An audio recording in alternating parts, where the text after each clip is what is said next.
Hello, everyone, and welcome to the broadcast. I see Code Fortune has joined us. Welcome, welcome. Hey there, Tass. I spent a good portion of time, folks, getting the collision shader closer. I shall speak to you of memory layout shortly. But welcome, everyone. Welcome, Tass, Code, Key, anybody that might be lurking at any point. It is a coding day, but before we get too much further into it, let's see where the kitties are. We have Sky up in the tree, Molly next to the mouse. We have Mason and Sammy on the bed. Sherbet going over to get a snack. No, he thought better of it. He was watching TV. Oh, hello, Sherbet. Hello, buddy. Are you passing through? Are you here for back scratches? Or both?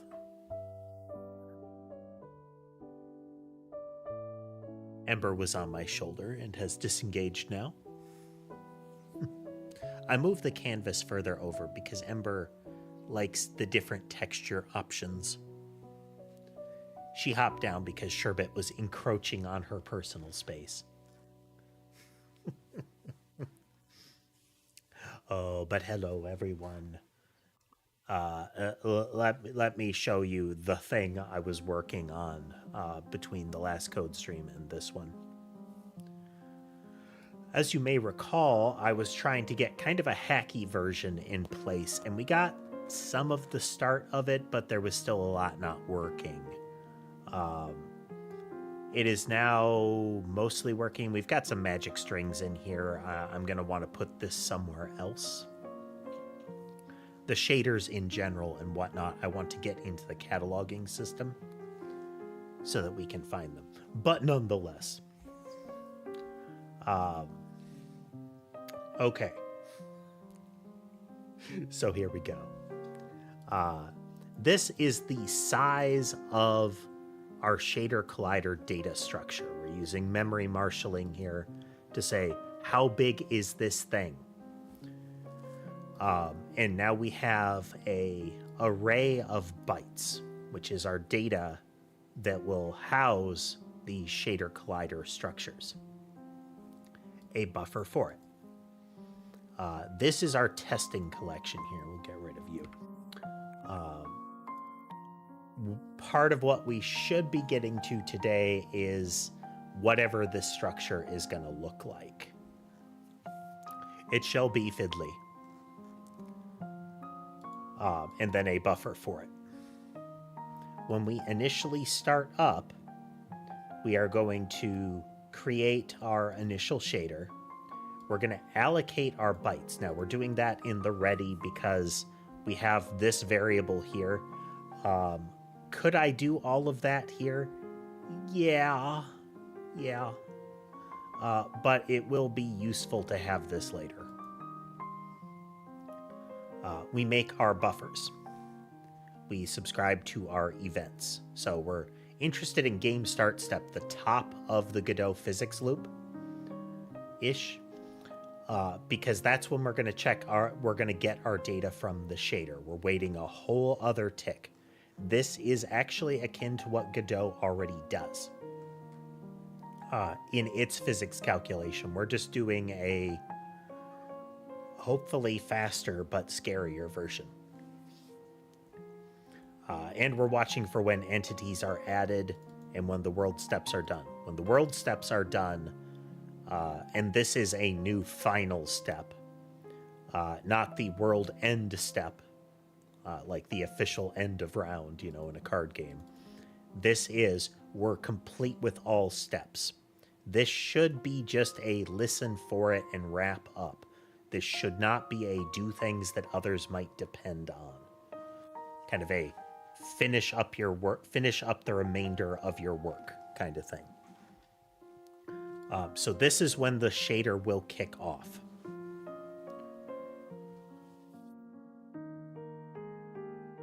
Start step. So if we are doing shader work, we are going to sync the device. The reason that we're waiting until this point, and only if we're computing, is that this is not free if you do it too often. In fact, it's not free if you do it at the wrong time. This is, hey, graphics card, sync up with the CPU a moment. And we want to do that very infrequently because the graphics card can be all super speedy and whatnot compared to the CPU in a lot of things. So if we're constantly telling it, hey, wait, come over here, it's going to lose a lot of that. We are going to extract the data from the buffer. This is our output test buffer currently. So where we're expecting to put the data, we dump that out. Then we are saying this span, this defined area of memory is equal to this data treated as a float. What this should be doing is not having to copy it over into a float array. We still have to get it locally and say, this is the memory that we're getting, the array that it is outputting.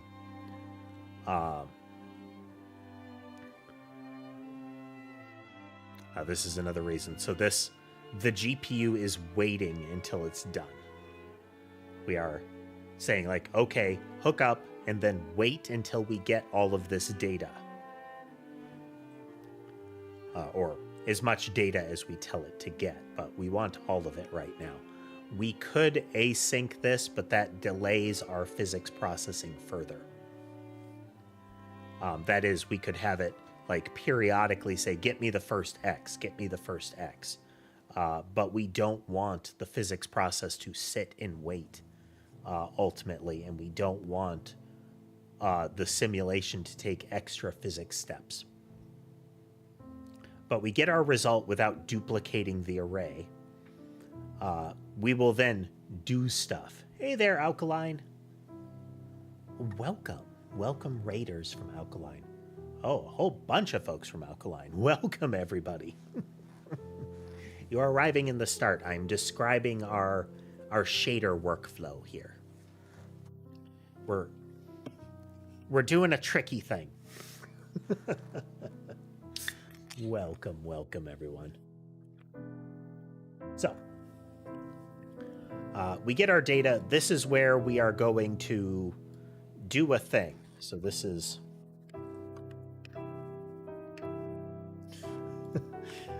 We're going to put that there. What were you folks up to, Owl?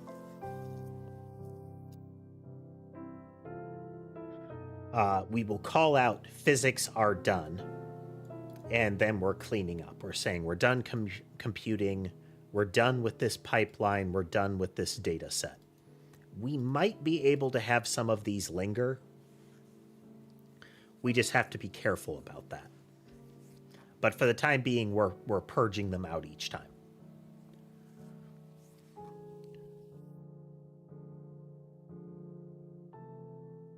Ooh. Eventually I'll get some streaming integrations into this, but that's I'm done with everything else step. Most of the events on my stream are tied to some scripting. I would like to get them tied into some more web services and the like. Well, not web services, but WebSocket kind of stuff. So that I can have more precise control without having to fiddle with StreamerBot's scripting interface. Would I like to have my own integration? Yes, but I don't know that I want to take the time to wrangle the YouTube stuff, let alone figure out how to do the OBS and such.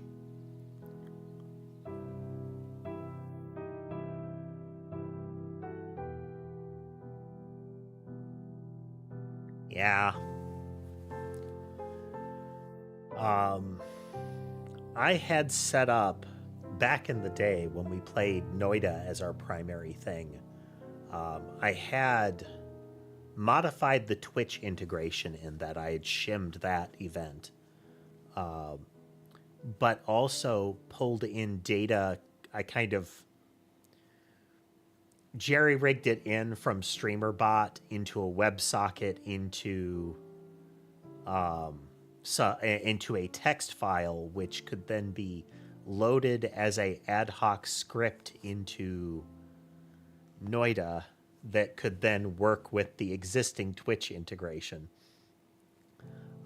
so that the YouTube folks could cause mayhem as well.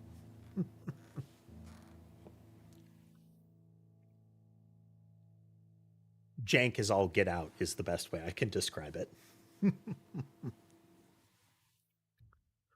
Okay. We were trying to do this as an async callback in, but I couldn't figure out how to make that work. It would be kind of nice.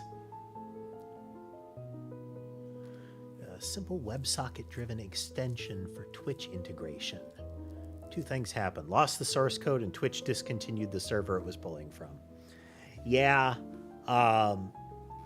Noida in the integration I did, the way it did Twitch was actually just string parsing.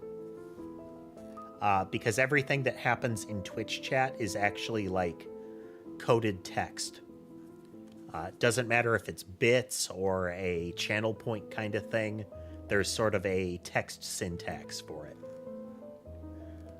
And it's a IRC feed, so that's Twitch integration is so much easier. That's why most games have Twitch and not like YouTube. Because YouTube is a whole thing. All right, so when the world step is done, yeah, I get that feeling, Thrax. You had something and it was working, and then something breaks it, and it's a huge setback. Whether you lost something and have to start over or similar, and it just sort of drains the momentum out of you. Though sometimes it can end up being the other way around, where it is sort of a surge in that you had been dragging your feet because you had built up a layer of tech debt, All of this stuff works, but it was expedient at the time or in hindsight. But you didn't want to take the time to redo it, but you still want to finish it. And the fact that it completely exploded and is gone now is kind of an excuse to remake it. Semi-related, I have remade this code so many times. This particular section is actually a remake of some code that used to exist. Ground up. So we build our collisions, we're making our pipeline, we're feeding our uniforms.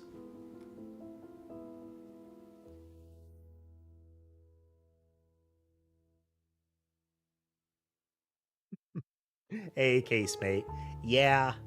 I mean, this whole game dev project is something like that. I started, I put my foot in the door with game dev before, and then I would just not actually follow through, not go in the room. But this time I'm a do it. If by no other means than pure obstinance. Create our uniform, begin our compute list, and then we tell the graphics card go.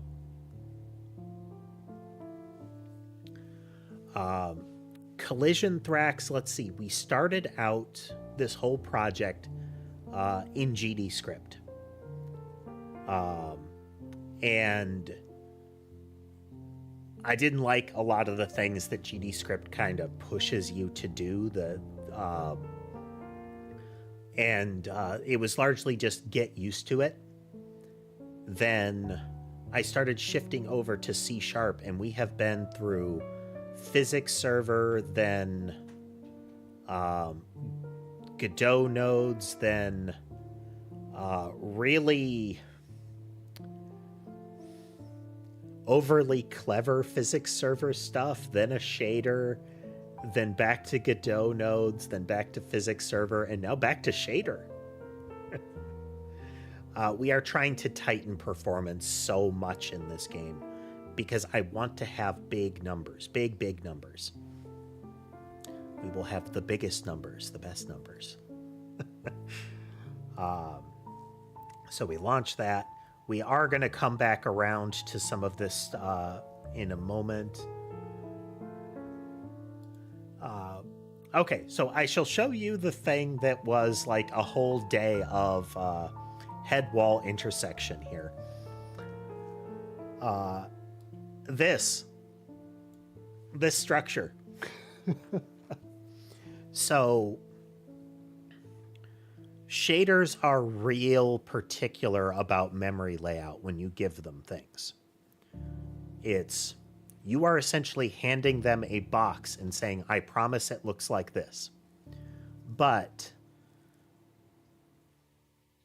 it's not like the shader code knows what you're talking about. You're just saying it looks like this box.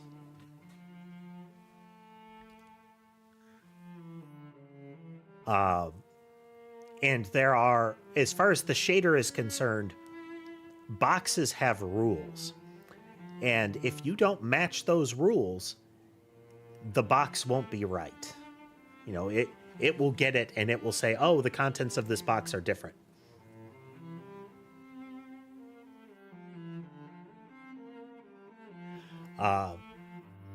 And currently,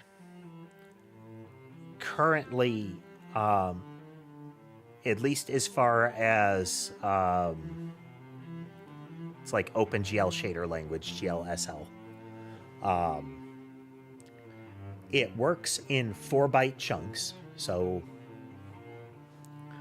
4-byte memory size. So if you use something smaller than that, it's actually 4 bytes. And you need to account, it's actually 4 bytes. And there are particular objects, particular types of data that actually get counted as larger than that. Vectors are one of those things. Doesn't matter if it's a vector 2, 3, or 4, it gets allocated the sort of space that goes to a vector 4. And it wants it to be in chunks of vector 4. So the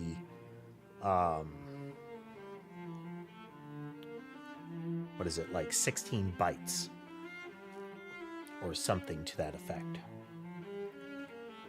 Yeah. So you want your stuff in units of 16 bytes. So previously, this vector 2 was right about here. It was above collidable, this Boolean, and that's another 4-byte thing.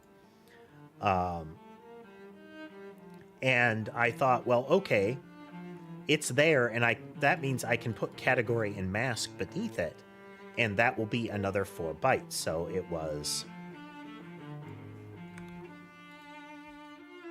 here.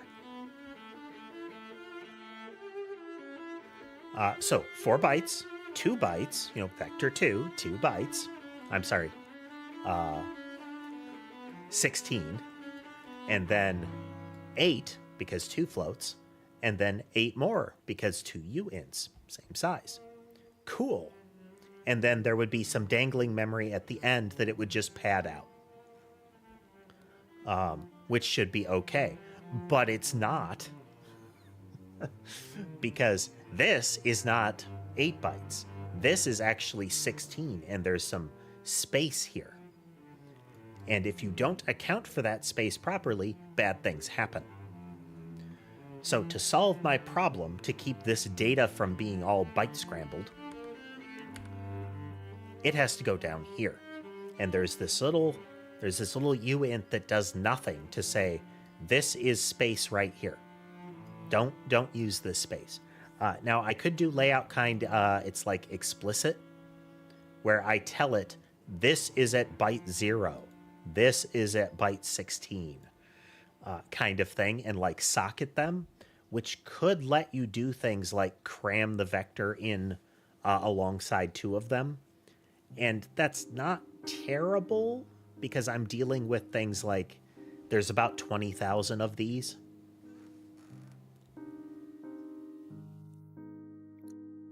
Yes, Thrax, because if you don't, the layout of the memory is off. So every time you try to reference it, the bits are going to be in the wrong spots as far as what the data, where you think the data is. So you get gibberish out of most of it. Yeah, layout explicit lets you say the order of them, but that's real fragile if you get it wrong.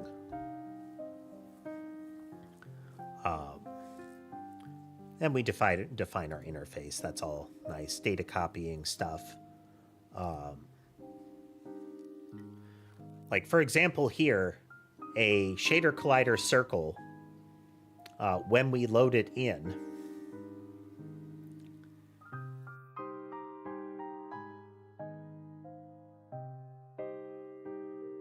so that is part of shaders. So as far as the graphics card is concerned, now Godot has a little bit of its own spin on these, like this compute directive at the top is a Godot thing. But the rest of this is all in like effectively in C kind of era. And then on top of that, the data that's coming into the GPU interprets it. So I'm telling the GPU, here's a lump of bytes. And then the GPU gets it and says, okay, I'm going to get a lump of bytes, and this is the shape of it. So again, that little padding value there. As far as the GPU is concerned, if this doesn't line up to those 16-byte chunks, it will pad them out. So there's like there's like 12 bytes dangling off of the end of this that the shader is going to handle for us. It needn't, but it shall. So then we define them. We say I have a whole array of them of an arbitrary length. Then we're going to go through the whole collection. Let's, for those folks that can't see it, that'll probably help a little bit. It's not going to do much for the people in tall format, but there we are.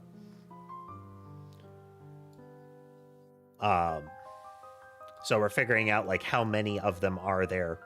We are breaking down the work groups and local work groups into an index. So under this pattern, we are breaking it up. Let me find it.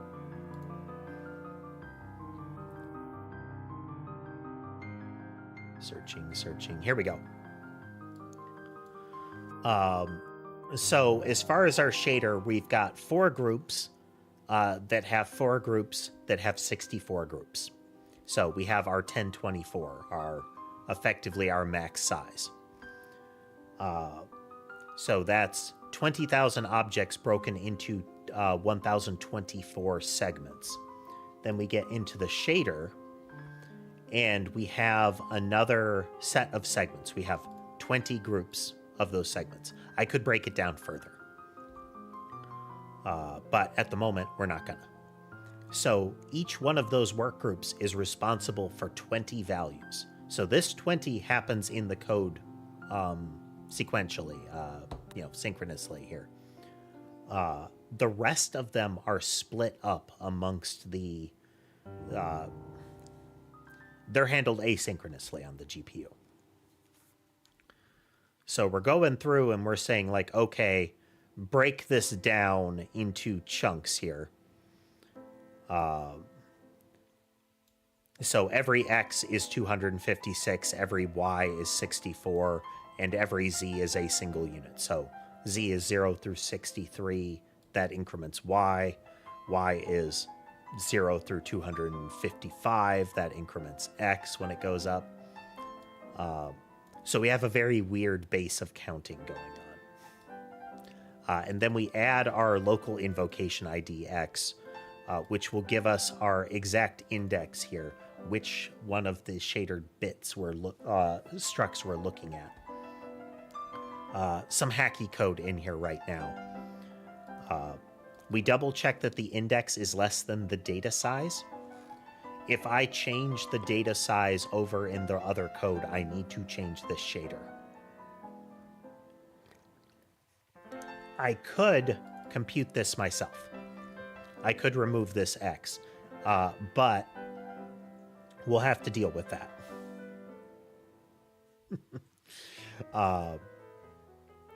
So what this shader does is it takes one of these structures, which tells me the shape of it and then a few dimensions of it. Could I have more dimensions? Absolutely. That would change the structure size. But anyway, we then have category and mask, which is what this thing is and what it collides with. And then whether I should care or not. So assuming it's a valid index, we're going to check and see, does it collide? If it doesn't, we're going to skip it. Then we're going to iterate over everything that wouldn't have been checked yet. So every structure after that one is now going to be checked against this one. We're going to see if it collides with that one or that one collides with it. By checking the mask against the category. If it does, we are going to put that in the output. Exactly how? That's fiddly. I'm also going to have to look up at some point in this stream. There is a way to have effectively an access lock that says you have to only one entity is allowed to touch this this data value at a time. We need to be careful with that because that can mess up the asynchronous processing. But if we are careful about it, then it won't really matter too much. Or it shouldn't matter too much. Because while there can be this can account for 20,000 entities in the world, 20,000 bullets, monsters, whatever. It is unlikely that they're all bumping into each other at once, creating contention for particular slots. So we have a crude kind of collision here, where we're saying this is how far apart these two things are. Absolute value of the difference between the two positions. This is assuming a circle, a set of circles. Hey there, Laura. I'm describing what the shader do. Then if this distance is less than, I think I've got it less than or equal to the sum of the radii of the circles, then that's a collision. This is part of what wouldn't work right now, or that there is a potential collision in how this functions.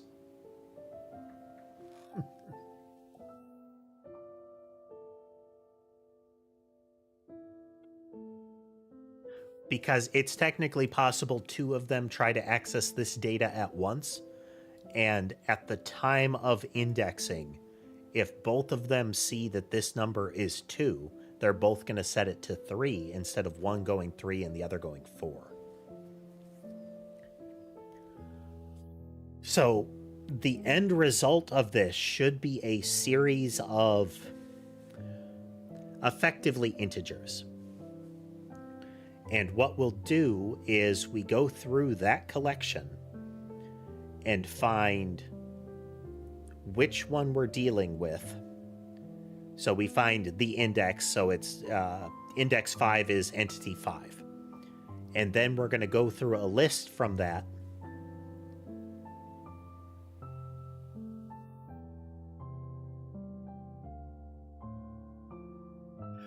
So this is a compute shader.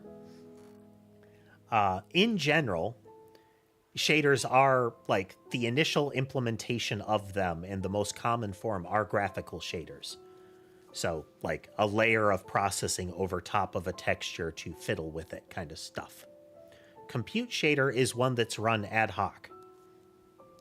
I define it and I execute it, and then it's done, and I get a value from the buffers. So it's not really part of the rendering chain here.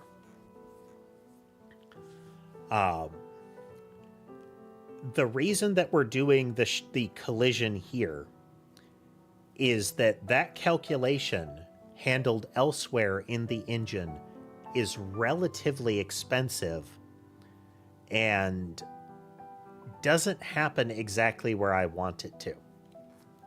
So in Godot terms, the default physics is done using bodies of various type. The body is a kind of a class suffix. So you have like static bodies and what are they? Character bodies, those kind of things. And those have built-in physics simulation. There's gravity and friction and all of that. And the Godot physics process handles that for you. And that's not fast, and it's definitely not built for like 5,000 things flying around. It is absolutely not built for like 5,000 things. We tried it.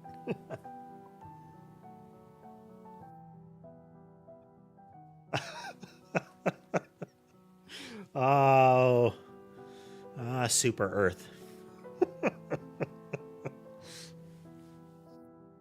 Operation Valid Pretext. The robots stole our plans for our definitely not a Death Star. We need to stop them before they make a Death Star.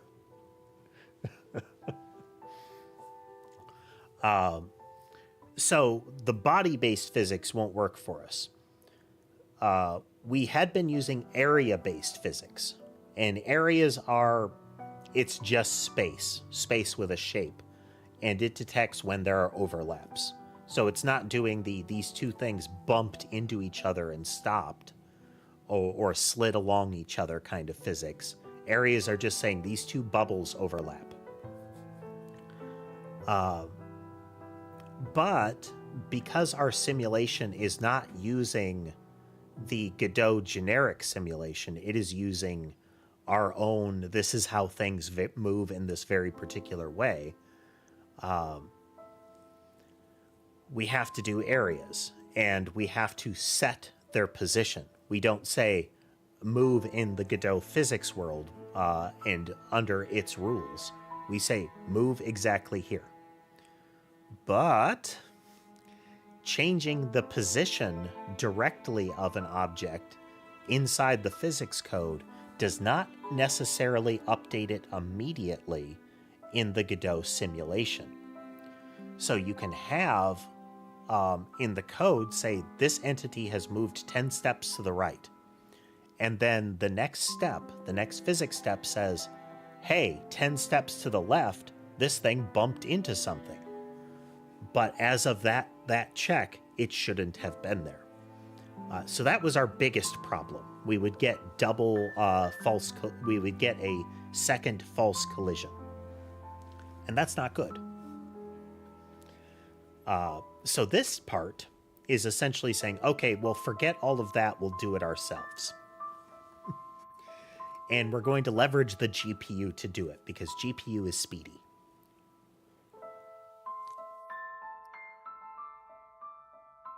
I think it will run right now.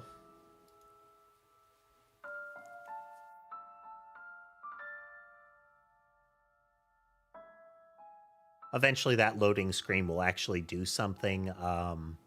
The presence of these shaders is actually going to be part of what will make it do something, because we will be using other shaders, more compute shaders and some texture shaders. Okay, so I have it limited to 120 frames per second right now, just to control that. So no actual collision is happening, but if we pause for a moment, We are going to go into our collision manager here, and we are going to do our on game start step right here. Stop. Okay, so as of that moment, as of right now, the shader just got done, and we've got our result collection here. This is 20,000 floats. Now, something is clearly wrong here. As in, we're not getting all of the results we should in this 105 territory here. But all of these numbers are correct. These teeny tiny float numbers are effectively how many values are below this. So this one never gets any sort of calculation on it because every other entry has already checked the last one.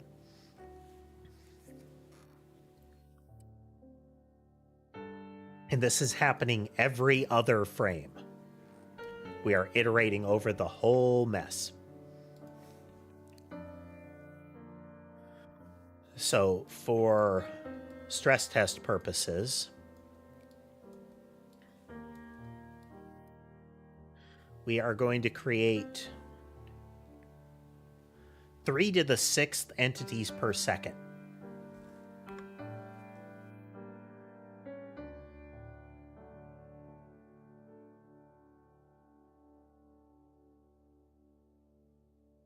Now, it's not counting entities because I don't have one of the updates properly in place.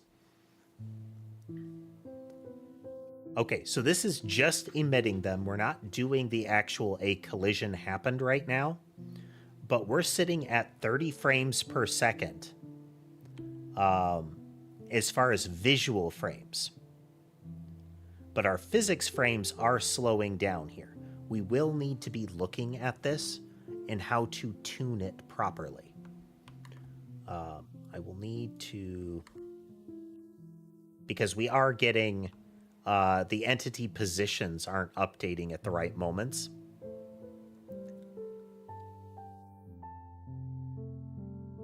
But you can see the, like, 1.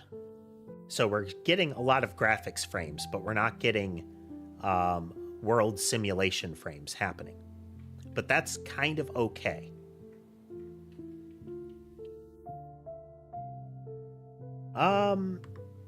At 3 to the 5th per second, lasting for about 10 seconds each. At any given time... No, I'm sorry. Yeah, 3 to the 5th. So let's see here.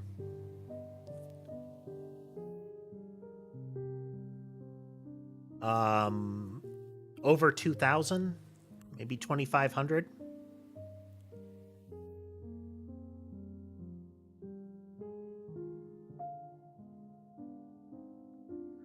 Let's make them do interesting things.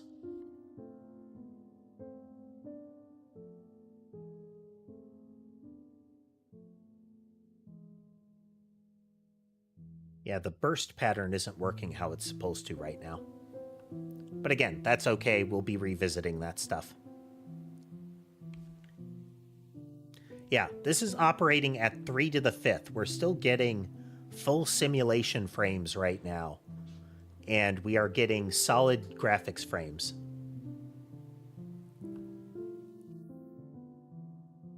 Yes. There is a lot happening. Somewhere in our game...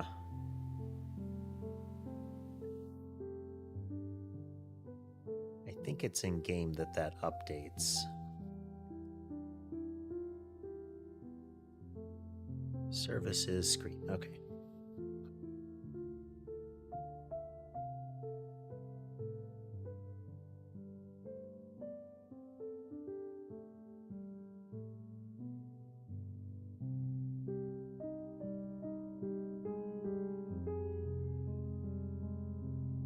Okay, update debug doesn't seem to be happening.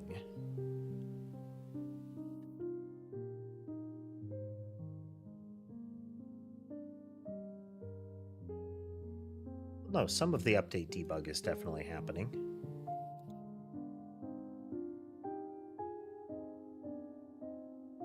It's the entity manager, and entity manager should be a base entity manager.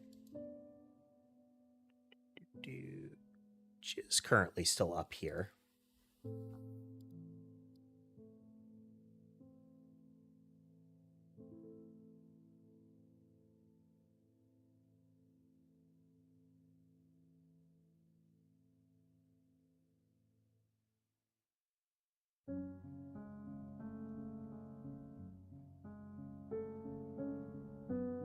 Yep.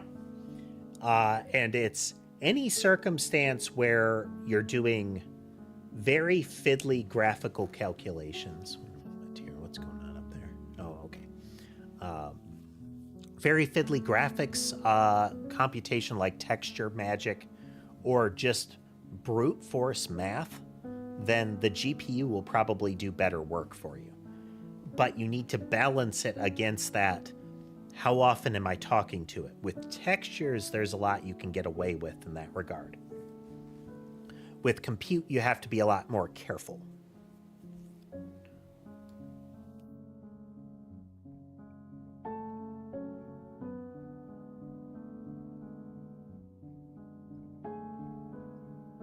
Okay, well, that's going to stop it from working.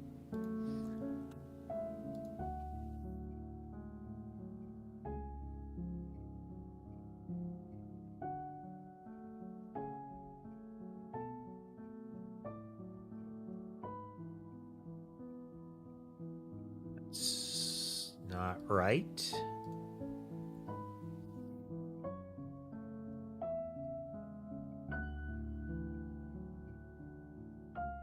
I know this got messed with.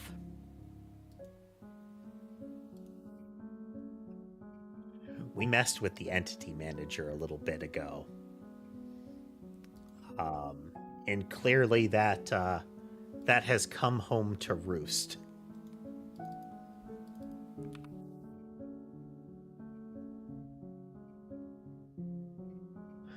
It's entity, looking for them by category, random by category.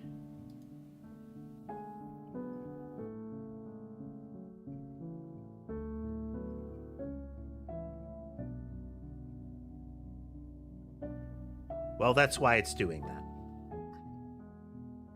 that. Because we're never adding them by category. And I feel like I didn't remove that, but I think I removed that.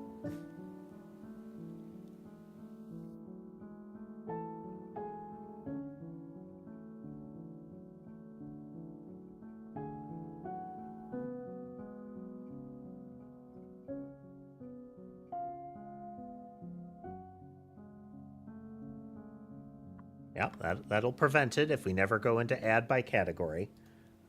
So there should be an add entity internal.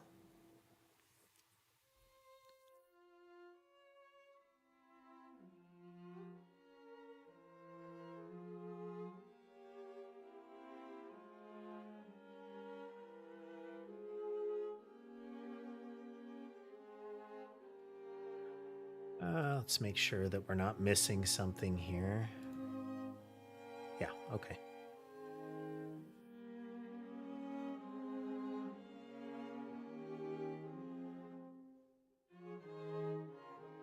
Okay. Entity count is in the lower left, lower number. After about 3 seconds, 100 enemies spawn. That's what this little guy here does. Does it exactly once.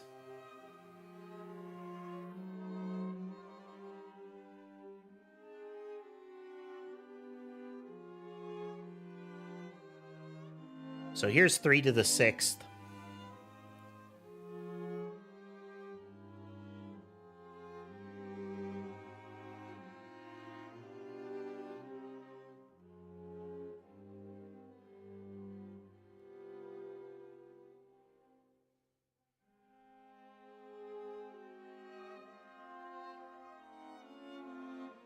I think this can get up to like 7,000-ish.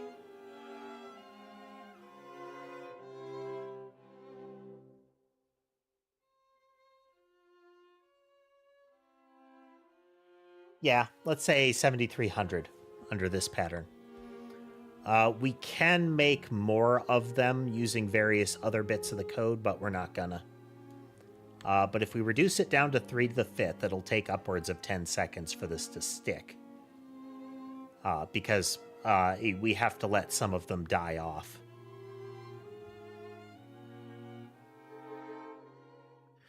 What we're seeing is what I call a calamity case. That is, this strains the system as much as it possibly can. If the game doesn't crash in this state, or doesn't drop down to effectively less than a frame per second, then we're within our target area. Okay, so we're sitting at about 50 frames a second with 2,500 things whirling around on the screen.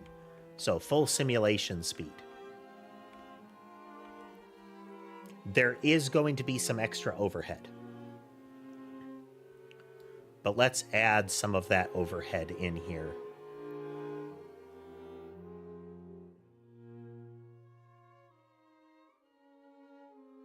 What we've done, in particular, the way that they're spinning around like that is kind of expensive compared to other types of movement because we're doing a lot of calculation in that.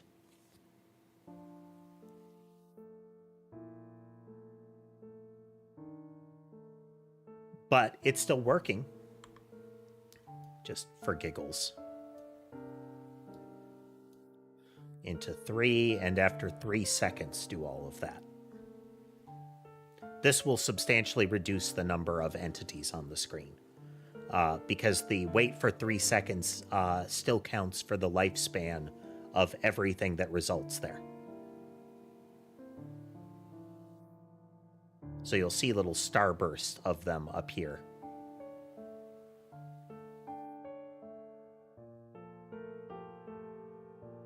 So now we're down to like 1,800 things, and we've got a nice healthy 60.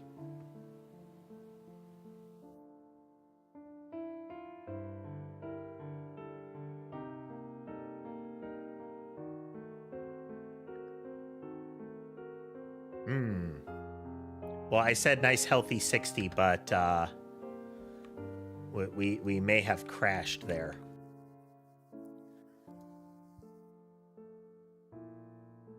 We'll have to figure out, we'll have to keep an eye out for that kind of thing. I should have paused it.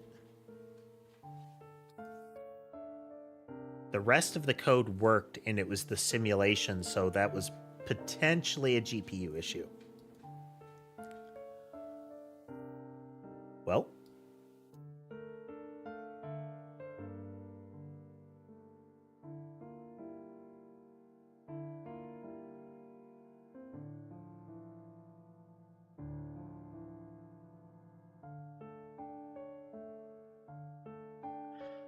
This is part of the reason that we have to do the calculations ourselves, is each one of these is its own like little behavioral unit. So each one of them in sequence does a thing. These first 5 that multiply them are kind of one-off behaviors, but these alter the way it moves. And they are largely independent of each other. It's just that they get a slice of the movement speed of the entity. The more movement types, the less each one of them gets as far as the overall speed. The spiral in one, the one that creates the circling effect around the player, actually speeds it up. But because of the way it moves, it doesn't look like it's speeding up. So we're creating really complicated movement right now. It is moving in a hard zigzag pattern. And then it tries to orbit inward, and then it tries to move in a loop-de-loop. In that order. While trying to home in on one of the enemies, you can see.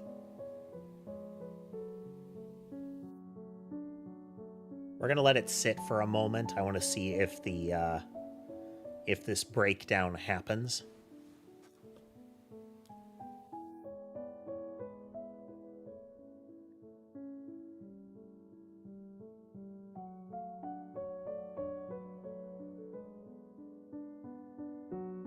But I'm pleased with that. So the farther end, when we're getting up towards like 10,000 plus entities, is well beyond calamity case, but we have managed to keep it at frames per second. Part of that is kind of a running gag. When we played Noida, the way I had it modded, my personal mod plus other stuff, our goal was the biggest, most destructive explosions we could create.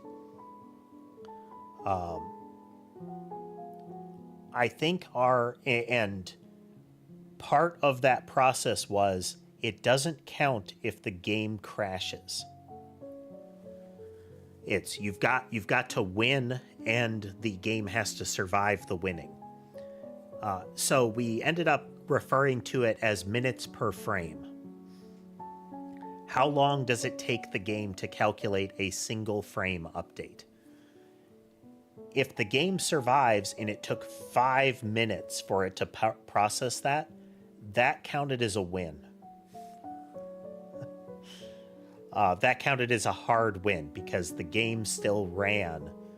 I think the last time that happened, our best one was something like a quintillion damage, and it was largely just us watching the slowest PowerPoint presentation ever. So you're never expected to get to this point. But if through like the best lucky rolls ever, the player reaches a point where they have 2,500 projectiles in a cloud around them, you're going to win. And that's okay, because it's going to feel super cool when you do. And you may never get to experience that again. I like how there's a really intense blob in the middle. It's almost like a depth of a lake thing. But like, if you got to this, what are they going to do? It's unless they get above you in this particular circumstance. Okay. This is what we wanted. Well, this is not what we want to have happen. All right, we are in the middle of something.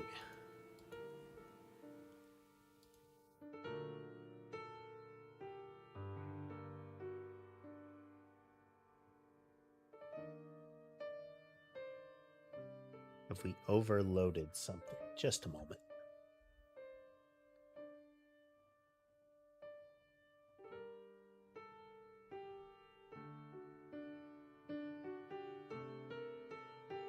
Okay, processes are running at a reasonable rate. GPU is not overtaxed at all.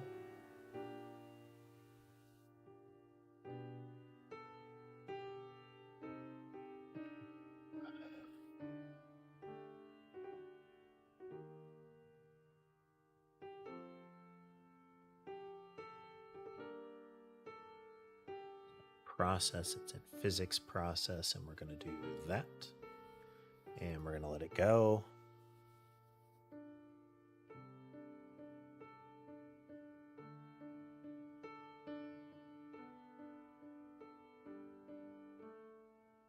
Okay, so we're still getting the Godot physics update. Don't need you over here. We're going to go to our world state manager.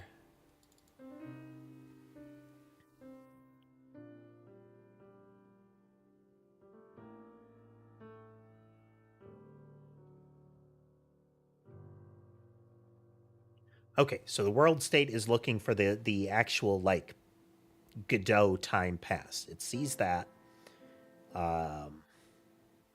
It's going to get our game state object. We're going to check, is it paused? It is not. Physics done is not there. Okay, so we do our shader collision manager, and we're looking for this.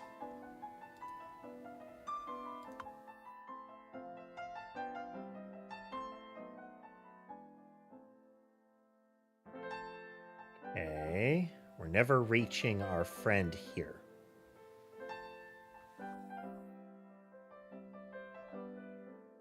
World steps done. Buffer, attach. Where are you at? On.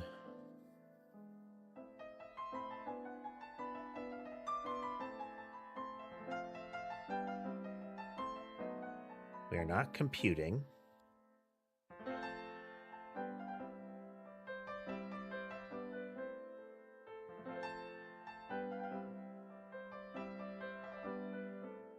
Oh. Okay. This is false. And we're not computing. It's... no, I'm sorry. This is false. We're not doing anything. But over in world state, we're going to check for physics done. Physics is not done.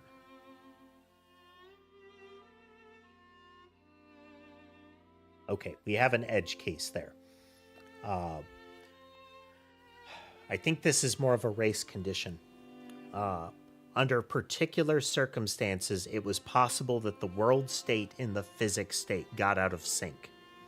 But we can correct this. If we are computing on the start step, then that's when we're going to process it. Otherwise, emphatically else.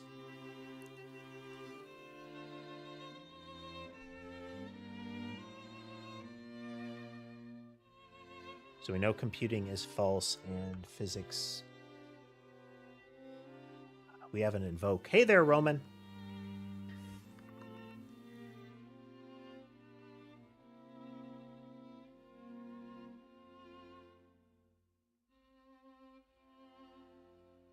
Ooh, steps done message. Once more.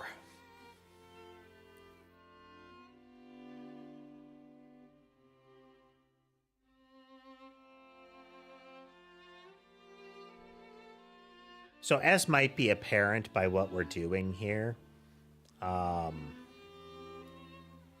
this is a pretty frequent occurrence.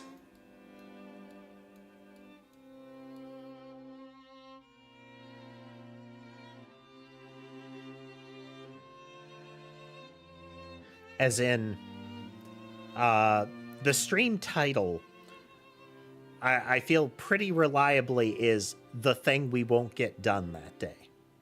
On average, we sometimes do.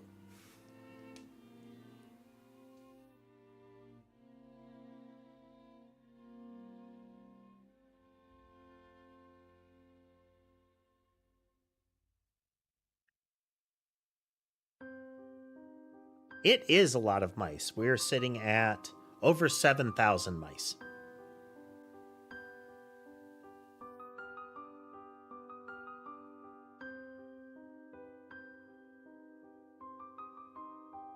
So the reason they're moving out in such a weird wiggly pattern is the homing logic that the wind-up mice use has a minimum turn radius.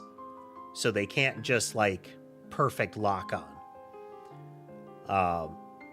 Then, after they try to do their perfect lock on, the resultant vector is oscillated like a metronome. At about, like, it's like every second is one side, or every half second, but it's back, forth, back, forth. And then it tries to force them to move in a tight little loop-de-loop. So since all of their targets are here, the homing logic is trying to pull them into the center. That's why we have this kind of darker mass here. Then on the outside, there's sort of like... they sort of break out of orbit now and again because of the sine wave and the loop-de-loop.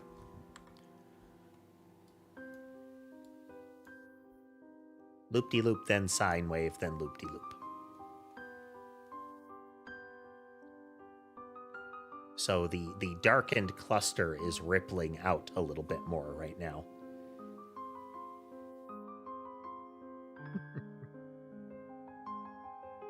So the double loop is reaching the edges.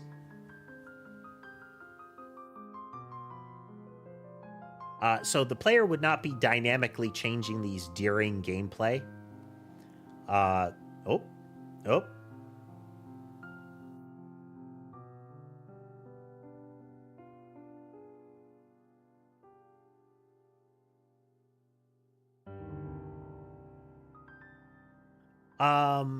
You should be able to find the others, Roman. I'll have to see. Okay, we're still in a crashed state. Look for world step done. We're gonna look for here. We're not paused. Physics is not done.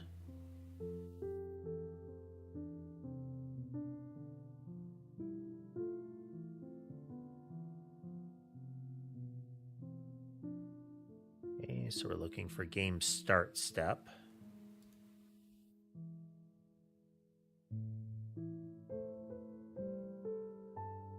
Okay, well that's just downright weird then.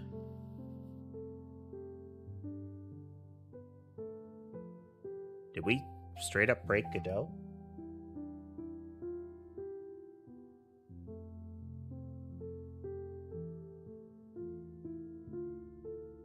GPU is not overtaxed. Isn't really taxed at all, so it's not that we're waiting on the shader.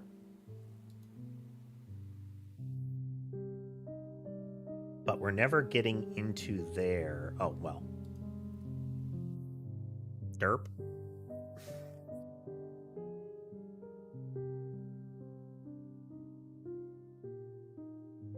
We are not computing. We do our physics update.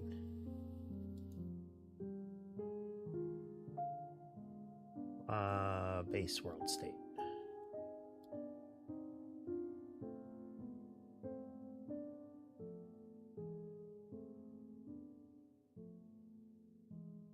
We invoke physics done.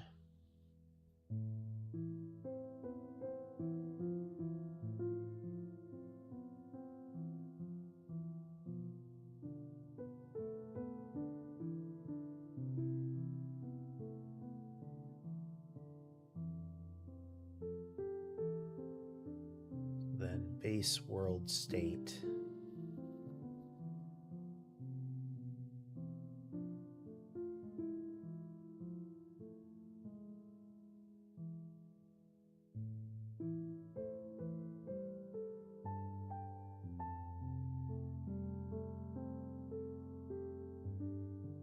Game seems to be flowing.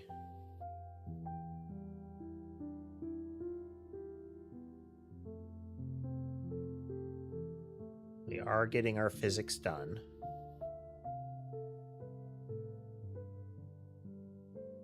Should get a delta then.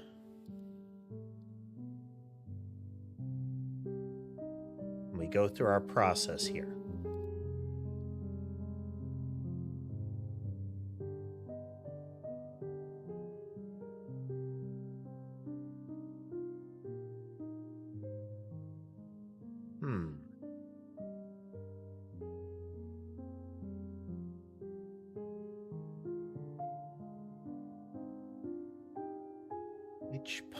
Which part?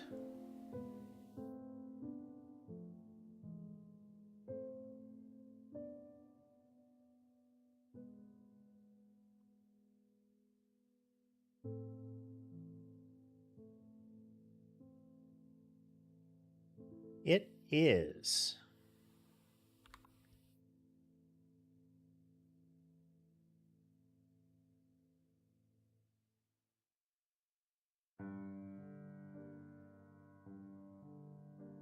On world world start step for each entity.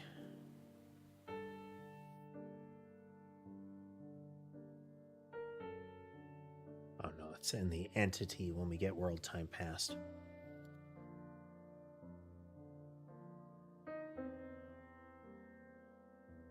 So something is definitely having problems. I mean, our code's having problems.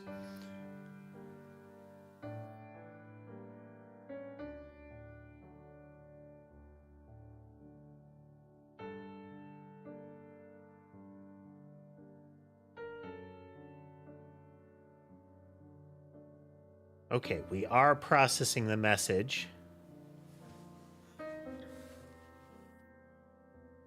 Hey, Barack.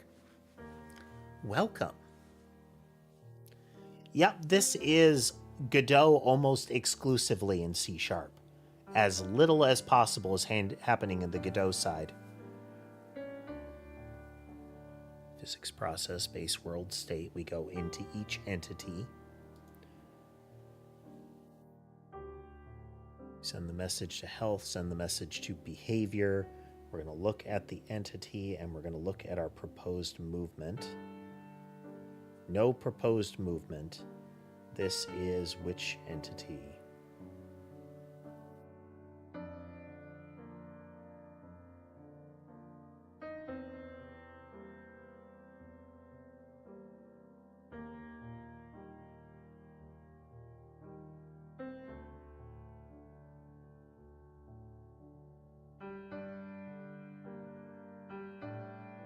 No proposed movement. None.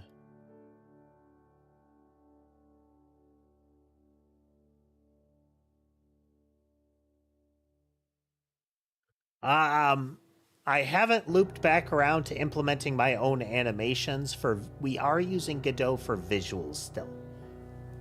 There was a period where we were doing the visuals in shaders, but I would need to find a way where I can do that cleanly. It is possible for us to revisit a multi-mesh for it. Right now, we're trying to get collision to work.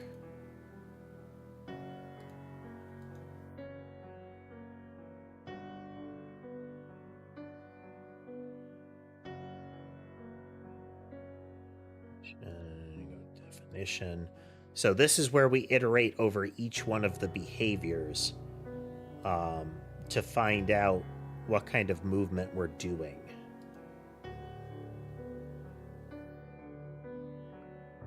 We should not be getting 0 this frequently.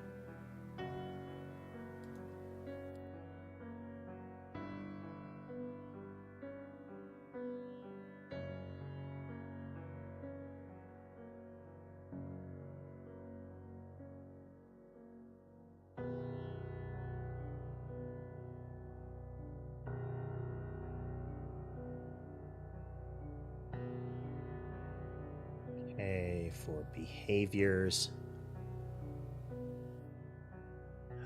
Yes, Brock. It's... So. Come on now. Get back to you in a moment. We currently have 3,900 things on screen. I wish I could do 39,000 with this kind of performance. Our visual frames per second are slowing down. There is something going wrong here.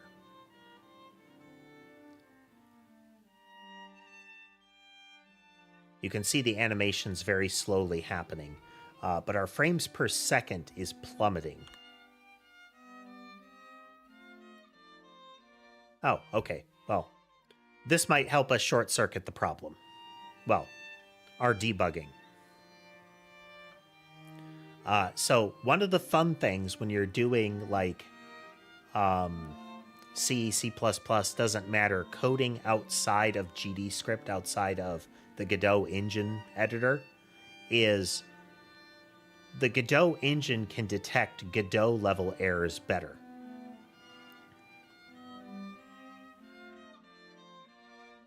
Okay, so I was looking at a let's get our foot in the door kind of thing. And Godot is nice in kind of a free open project. Unity, by the time when I was choosing this, Unity had fully entered their Let's Be Corporate Evil arc. So I shall not patronize them. Or they shall not have my patronage.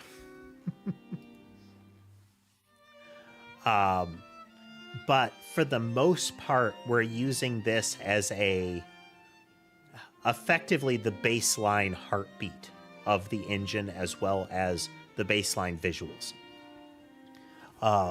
Could I do this in Unreal Engine?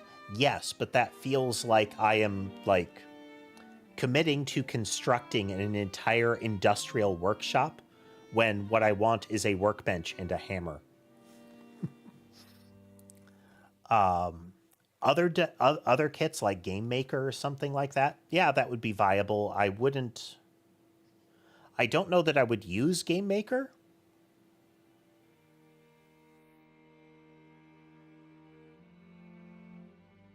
All right, Godot engine, let's go.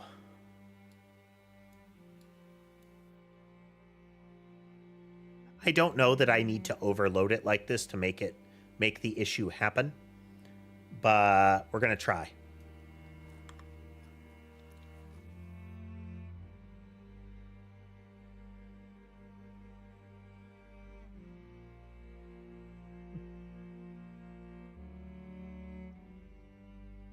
I can't really speak to Game Maker, personally. All I've heard is that it's not necessarily... I don't know that it would be... would be another way. I hadn't heard that it was great for, performance-tight application. But I could be wrong on that.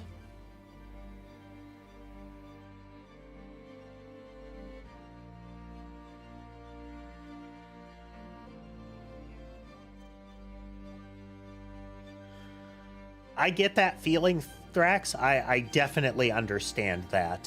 One thing that I will occasionally say repeatedly is, it's good enough. It's good enough. Because otherwise I can get bogged down in, but I want it to work slightly better.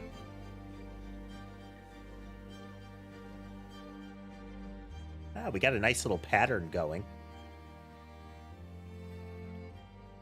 All right, Godot engine, anything going wrong? No? Okay. Not yet.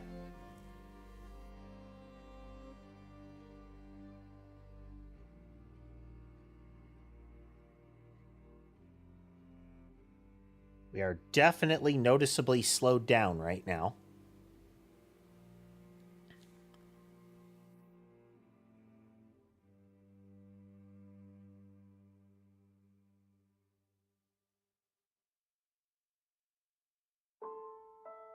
Oh, okay, here we go. There we are. That red number is not good. Item with the same key already exists. Where?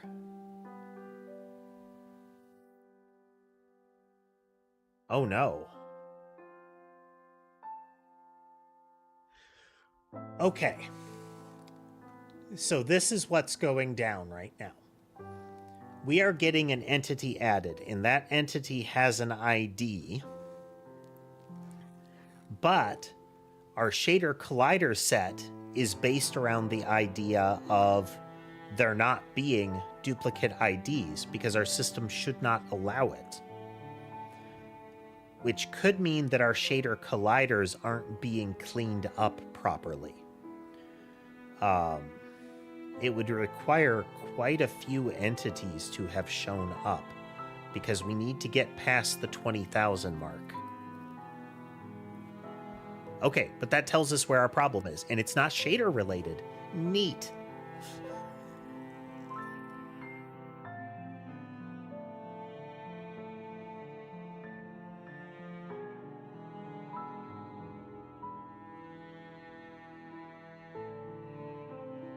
I mean, I know a lot of good games have been made in Game Maker.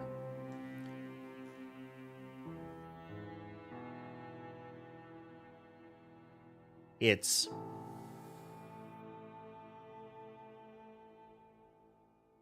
if a person is just getting started and wants to just learn, like, I want to make a very, very simple game, then really any of the engines will get you there. Once you've done that, or once you're a little more comfortable and want to move forward, understanding what the different engines are good at and what the overhead is, I would say is the next learning step. At the moment, Barack, quad tree would be a thing. Quad tree would be a thing that we should be checking on. But ultimately, the thing that we're doing with collision is we're handing it to the GPU and brute forcing it.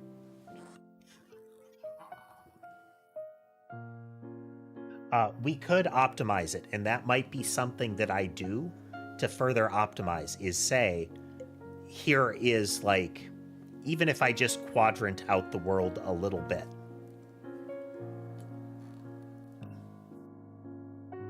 you know, this is like, this is within X of the player, and make that a box, and then maybe like a series of boxes around the player for things that might be further away.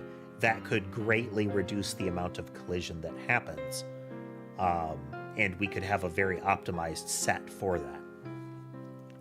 Then we could also potentially run multiple of those shaders on like their own threads. We'll cross that bridge when we get one of them working. Okay, though. Quick break, and then back to it.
And we're back.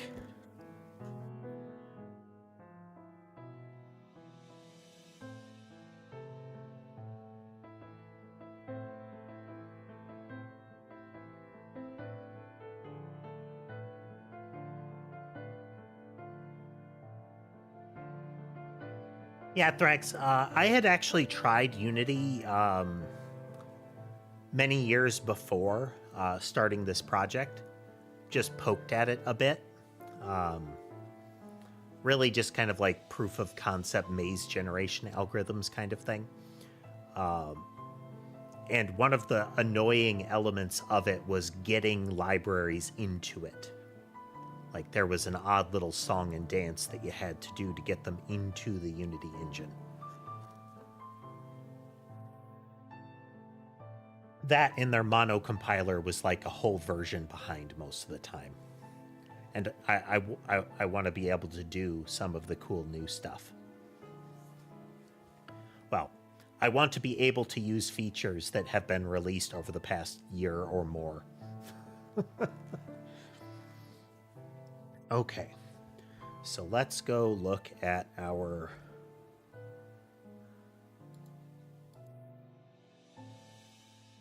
on collider remove.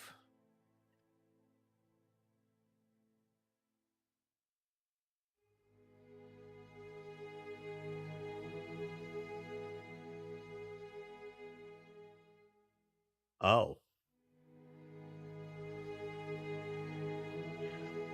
And you see the problem? What are my feelings about the Dino Cop game?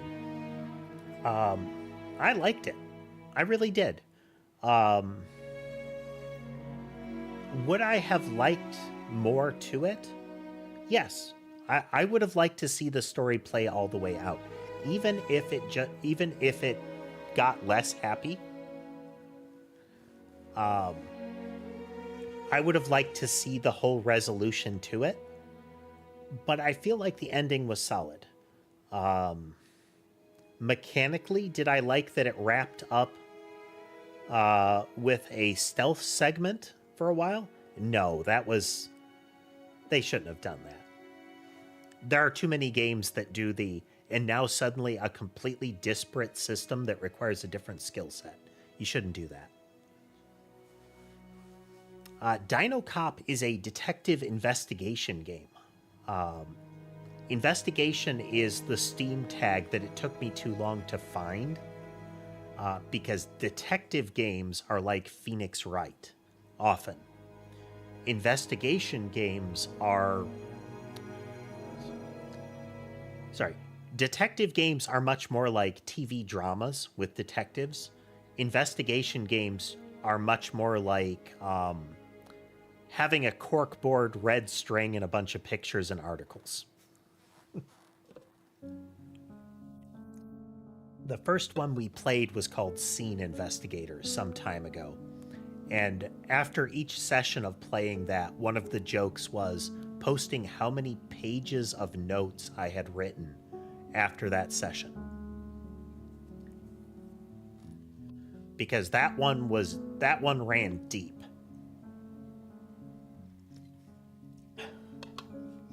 Kung Fury is such a trip, Thrax. It is unabashedly its own thing. Which you have to appreciate when a media property doesn't seem to want to admit or is ashamed of what it is. Okay. But so when we add an entity, we say, hey, shader colliders, add this entity ID. And here's what happens when we remove a collider.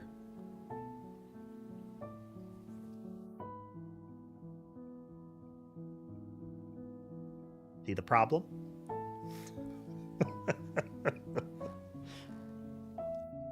We never remove it from the set. We have a dictionary. We never pull it out of the dictionary.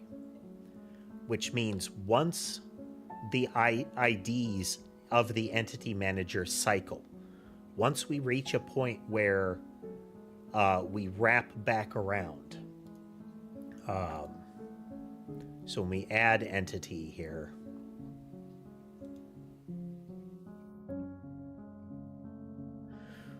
we are dequeuing an entity ID. We're popping it out of the queue here and we're assigning it. When we remove an entity,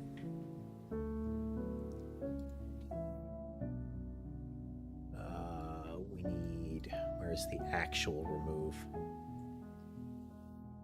There we go. When we remove the entity, we're pulling it out of the collection. Oh, where do we enqueue the ID?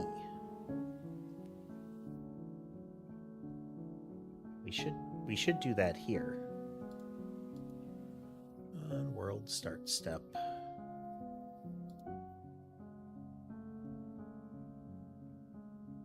I'll remove the entity, go to definition. We add it.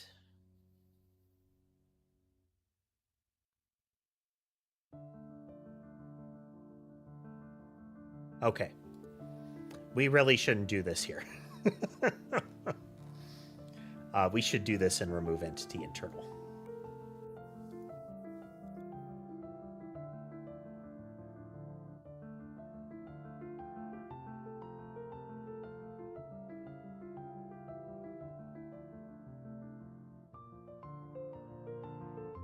Okay, so we are reusing the ID. So whenever we use an ID, we pull it out, we take the first one off the list.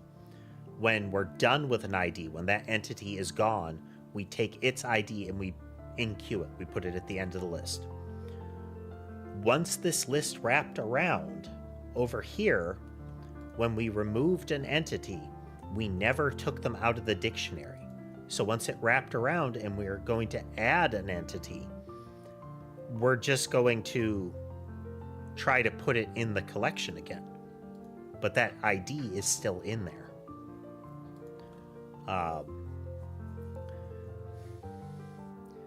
It's not an uncommon programming error to do things like, why isn't it to find things like, why isn't it doing the thing? Why it's supposed to do the thing, and you look and it's because you never told it to do the thing. That's, you know, it doesn't happen because you didn't tell it to happen.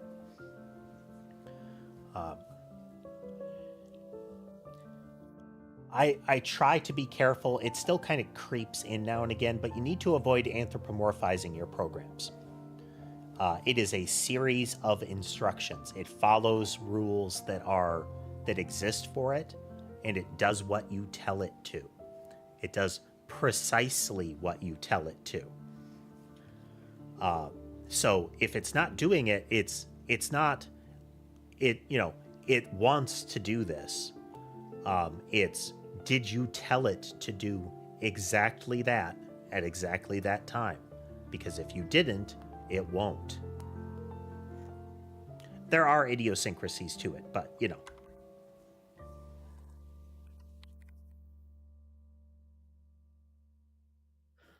It's one of the big failings, or I'm sorry, it's one of the big lies that big tech companies are using right now to sell large language models, is they use words that presuppose or that assert that it already is.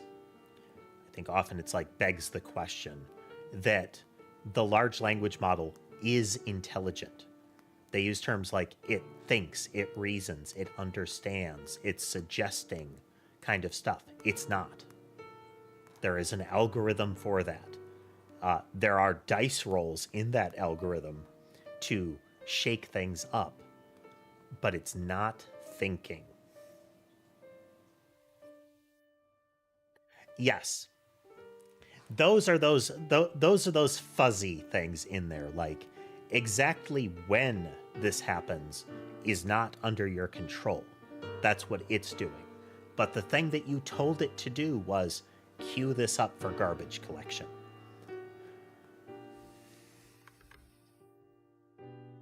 Shader colliders dot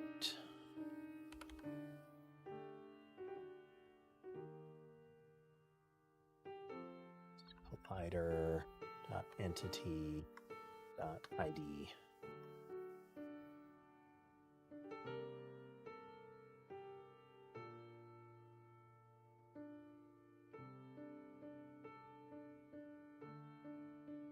And this should totally work, even though I've touched two different body parts of the code. And I shouldn't be doing that. Turning too many dials at once, man. Okay, so it is also relevant that we do this. We want as many things being created at once to maximize or to increase the pace at which the IDs will be consumed.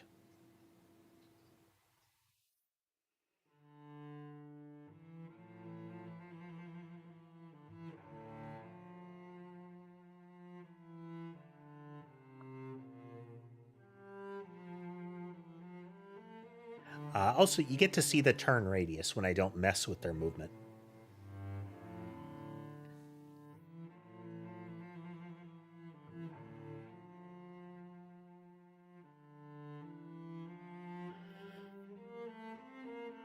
"25 visual frames per second. I'm not calculating this simulation frames per second, but we can get an idea of that.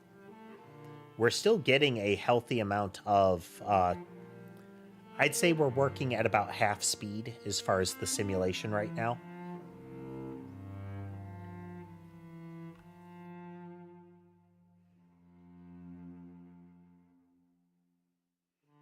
The world simulation is set to work at no more, it does not go any more frequently than 60 times a second.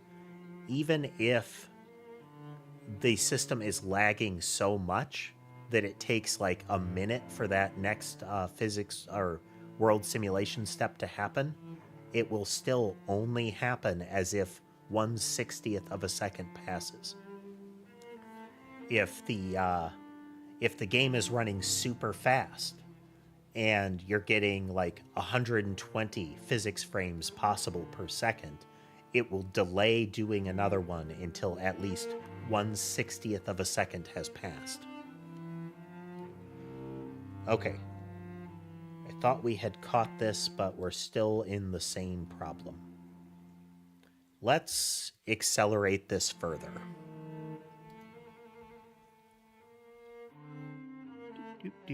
Data collection. Where is it? Player objects.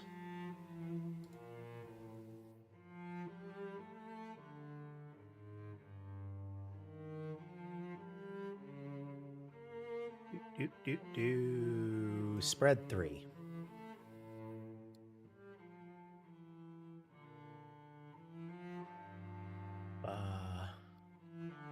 One, 2, 3.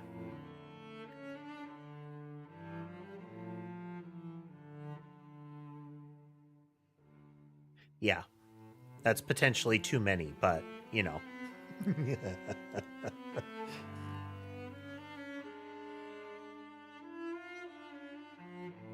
We've added some more.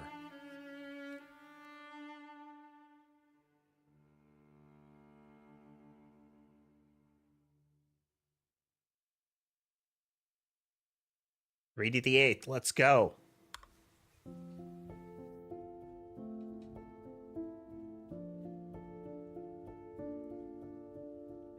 Oh wow, look at the game chug when each second.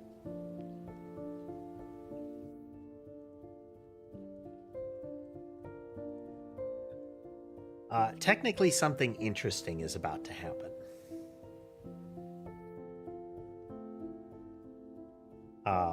There can only be 20,000 entities in the world. I thought so. Okay, this lets the error happen very fast. It takes about 3 simulation seconds. It takes more than that in real world time. Close that.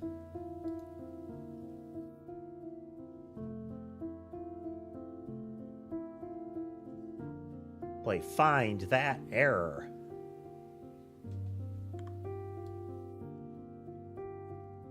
more fun we do it that way.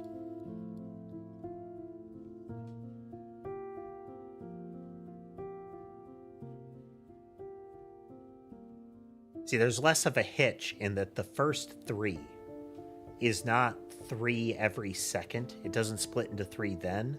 It's over the course of 1 second. At 3 different intervals, it will emit 1. So it's slightly less per unit time.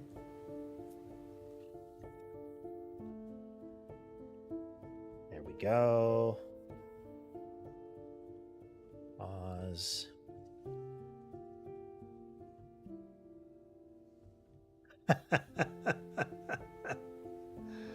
Oh, okay, we got the other side of the problem. Queue empty.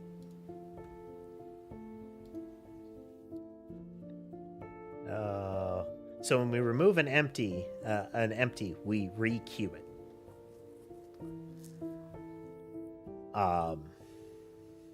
There is actually nothing about this that we need to worry in that regard. But we need to make sure that when we add an entity, we make sure.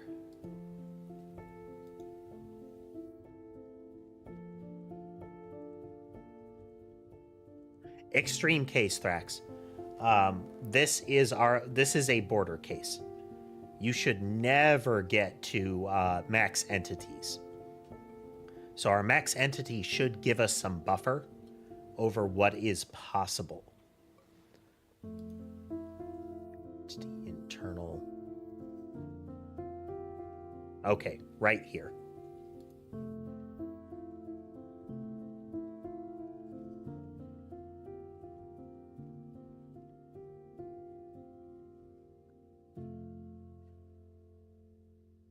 Which school are you folks in? Do you prefer to have your curly braces after or on the same line as the condition or header?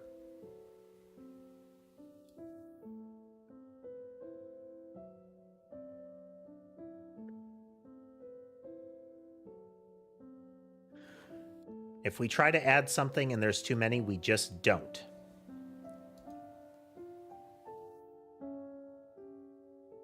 I initially learned to code in C++, so there are a lot of coding conventions that from that period is what I used.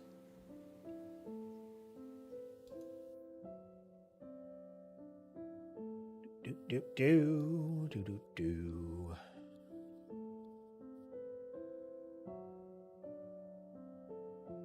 3 to the 7th should be enough.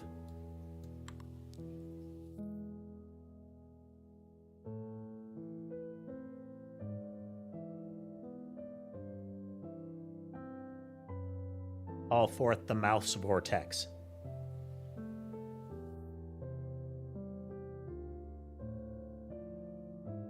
If I have to, I will do on the same line.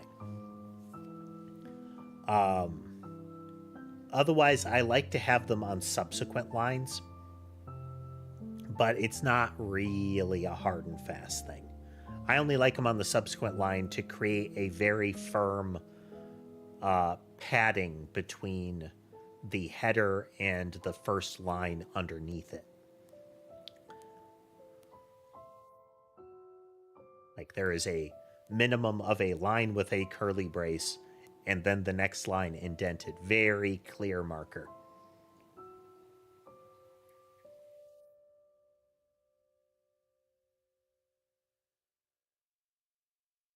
Okay, no, we do need to the 8th to cross the line.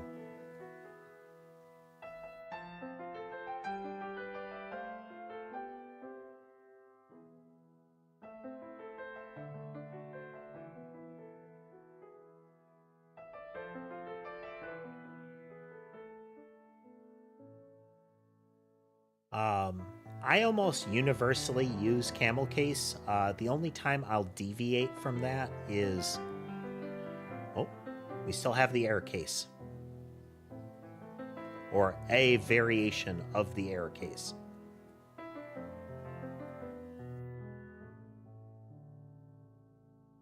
We'll have to see which it is.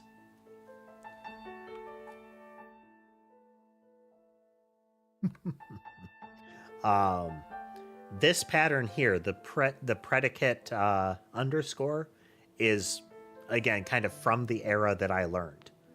I started coding as object-oriented was becoming kind of the de facto pattern.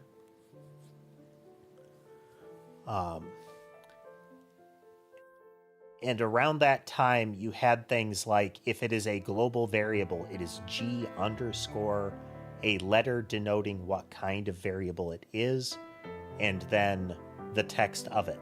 If it's a local, it would be L underscore, that kind of thing. So the name of the variable would be fully descriptive of what it was. Now I use this for, this is a private variable. It will be capital case if it is meant to be publicly accessible. The language enforces it with protected, private, public, that kind of thing. But within the code, at a glance, I can look at that and say, that is the internal variable. That's the one the internal code should be touching if I've got it.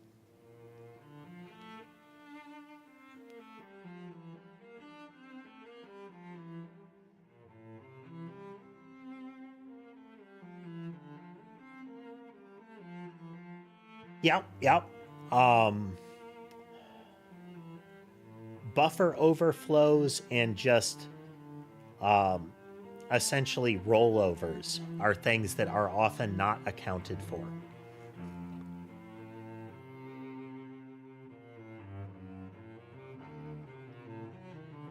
You know, like, I cast this variable into that type of variable, but I wasn't paying attention to the fact that this is an unsigned one that it's coming from. So when it's moved into this other format, there is the final bit that can make a difference. And suddenly you go from having a big positive number to a wildly negative number. Or even just with signed values in general, if you get too far on above, it will wrap around to negative. Crusader Kings 3 is one that does that. If your resource numbers get too high, they will roll over into negatives. And the systems in that game make that incredibly bad, almost unrecoverable.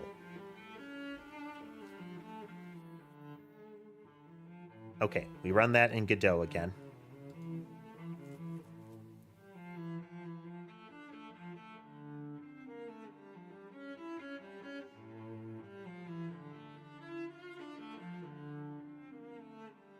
Go.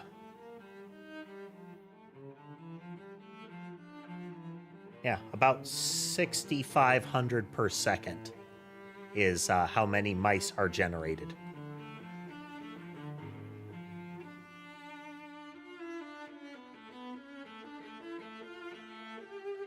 So it should be on the 4th tick that we hit an issue if it's going to happen.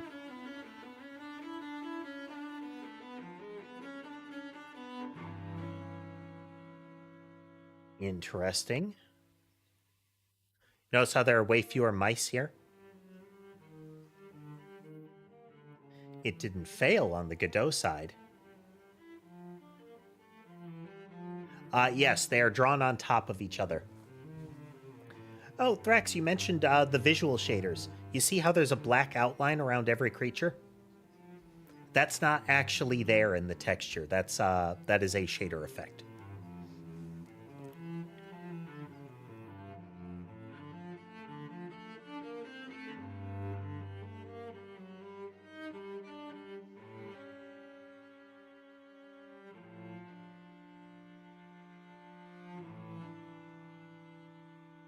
Interesting.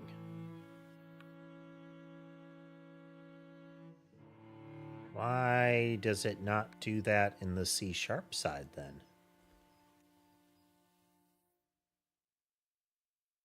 Yep. The first shader that I did actually was a shader to actually fully render and animate the sprites when I was trying to do a multi-mesh.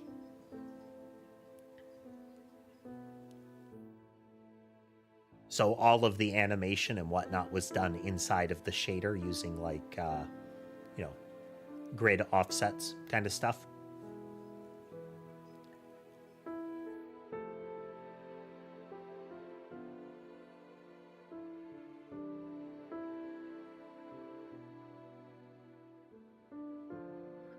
Might we come back to that? Yes. If it ends up that we've got everything working again, I might revisit the idea of using a multi-mesh, but there's just a lot of footwork that goes into that to make it work properly.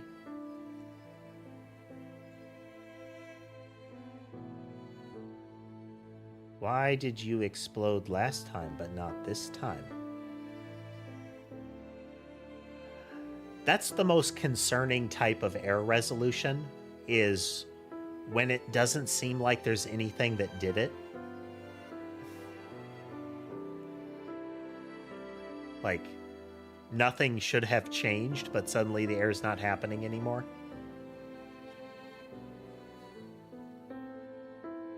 Other fun fact, last time we were doing messing with shaders a lot, we actually managed to blue screen our stream like 3 times. Luckily, the way I've got the stream set up is the stream can survive it. There's just a period of you can't see anything.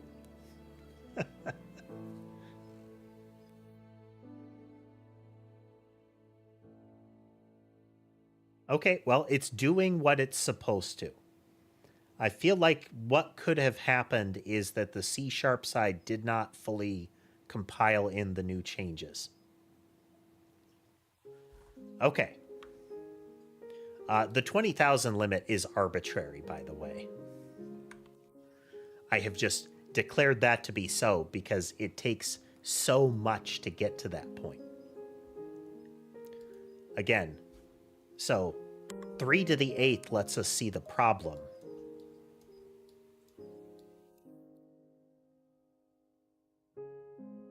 This is 3 to the 7th each second, each simulation second.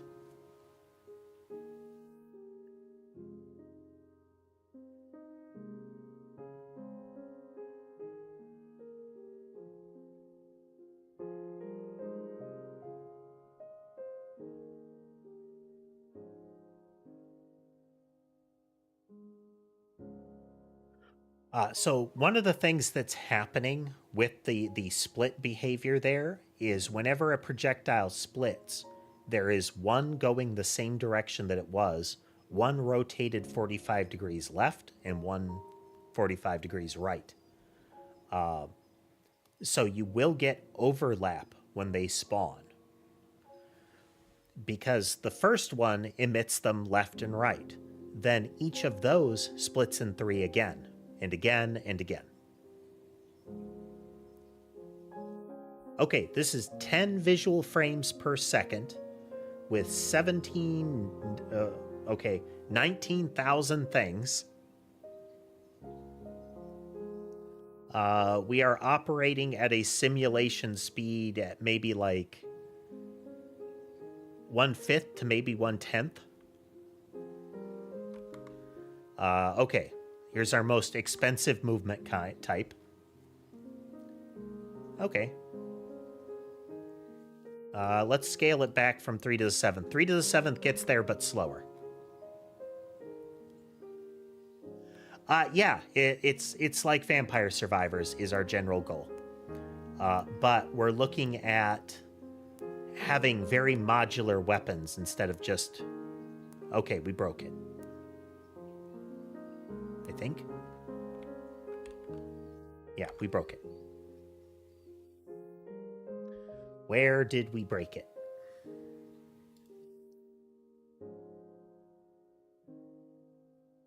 Okay, it lands there.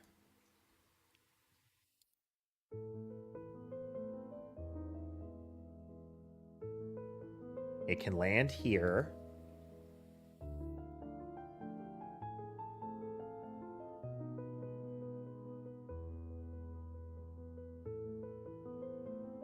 We are using Delta time, Barack.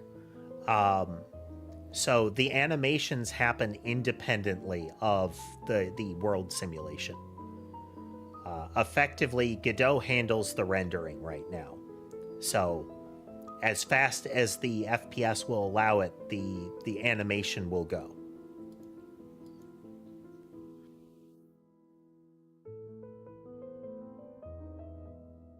So you can see the frame ticks are still happening.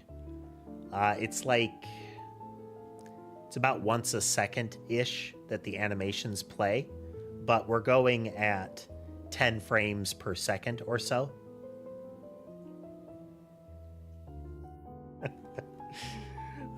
So you say we're waiting for Godot. Womp womp.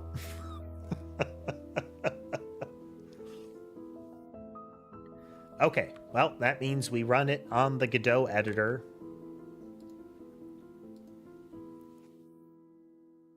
And see if it tells us what error we were encountering.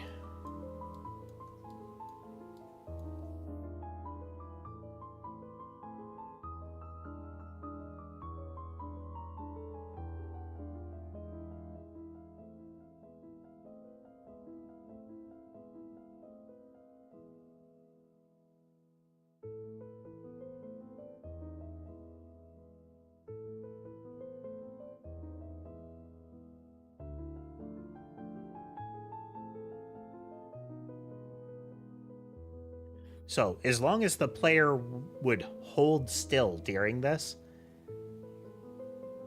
there's not much that would prevent you from losing, that would prevent you from winning. Okay, this is holding at about 73, which is weird. To the 7th.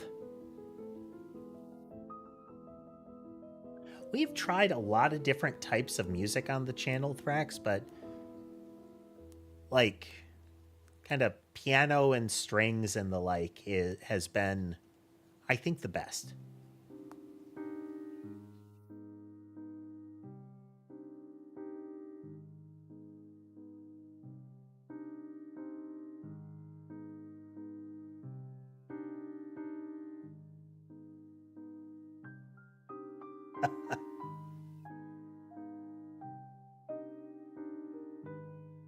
Okay, we hit the error case.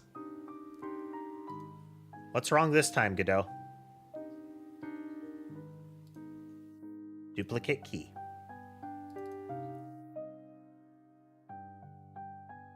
Entity added message, we're still getting duplicates.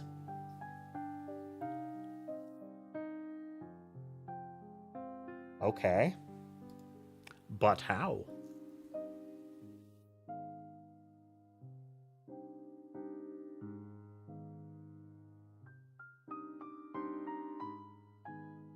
Entity added flows steadily, but entity added can happen faster than entity removed.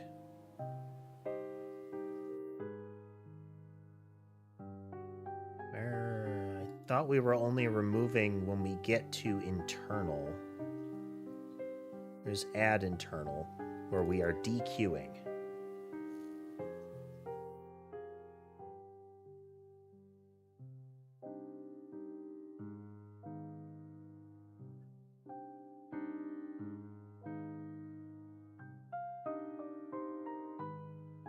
We get to here, we have an identifier. So we're saying here it is.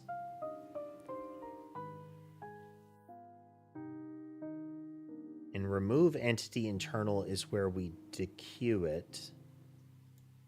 And the entity will call out that it's being removed. And that will relay up.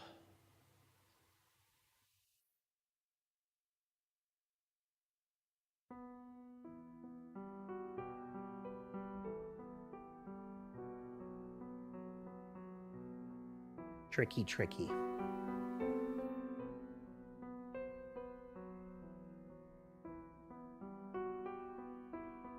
So the sequence of events is that each time, each world simulation second, we are emitting a projectile, and each of those projectiles goes through its behavior chain.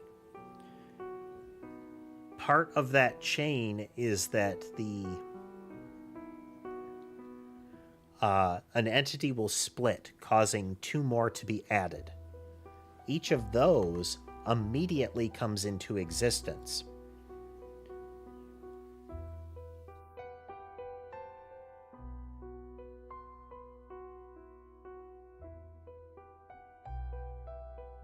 Yup. It immediately pops into existence. It takes one of the keys.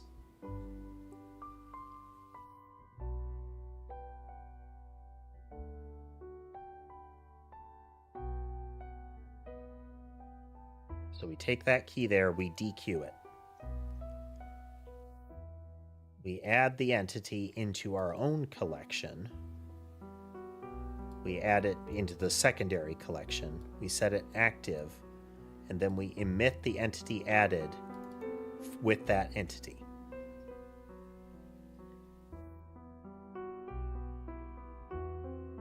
When we remove it, we're saying, does it contain this key? If it does, we're going to call entities remove.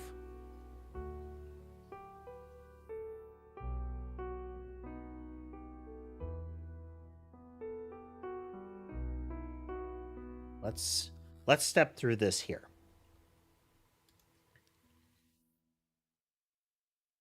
It'll take about 10 seconds, and that will go away, and it will trigger this chain of logic.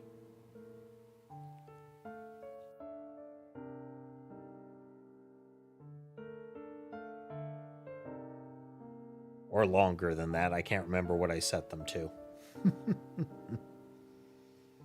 Okay, so we're removing it from the collection.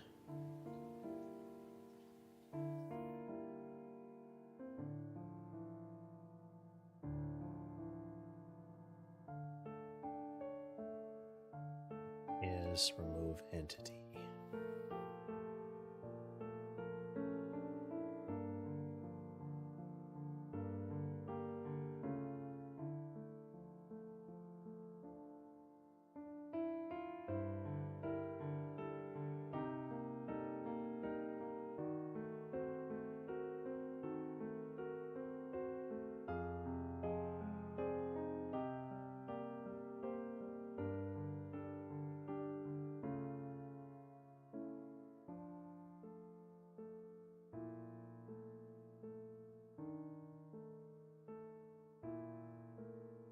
Oh.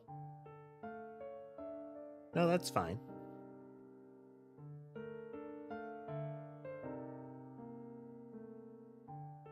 Well, there's our problem.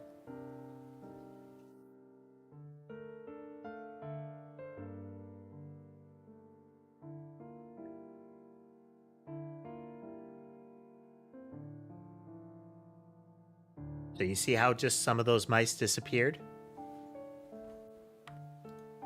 And you see how this didn't happen?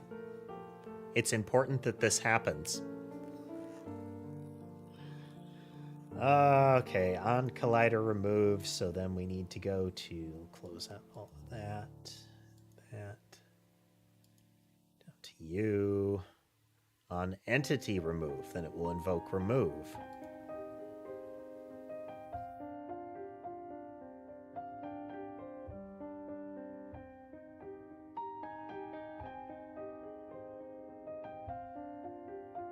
I could reduce their lifespan, but part of the reason that they last so long is to get the have a whole bunch of things going event. Now, I could change it such that I have a, split into 100 modifier.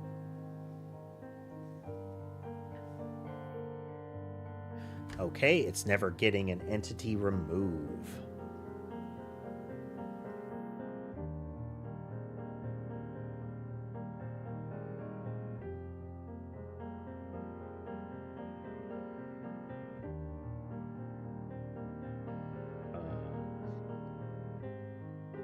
On entity added. Yes. Like, this has to be happening.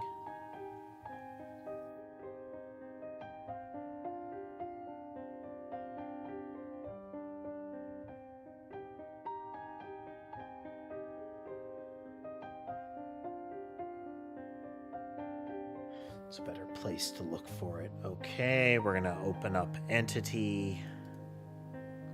Going to go to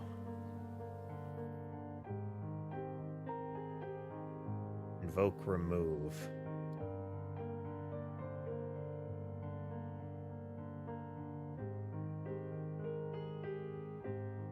We're tracing backwards. We've been steadily shifting over to a very a heavily decoupled event architecture. And I expect there are some frayed wires still.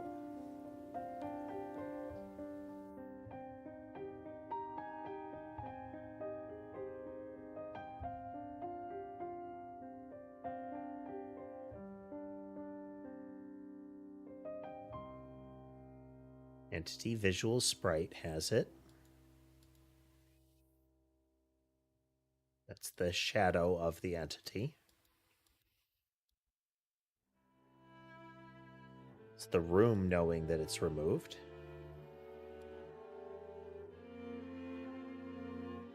Okay, that will prevent it from working.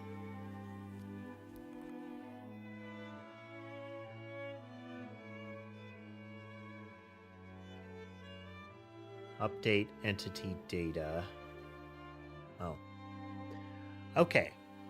Now, earlier I mentioned a very common error and a way of thinking about it, and that's that the code only does what you have instructed it to do. If the list of instructions says do this, it does that. If it says if it does not say that, it won't do that. Now, you might not know the intricacies of the instruction you gave it, but that's what it does. These are very important. They subscribe to the events. You see these numbers that say how many places in code are calling them and how they're 0?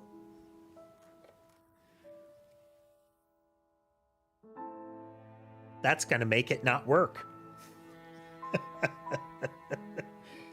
Oh, boy.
Ah.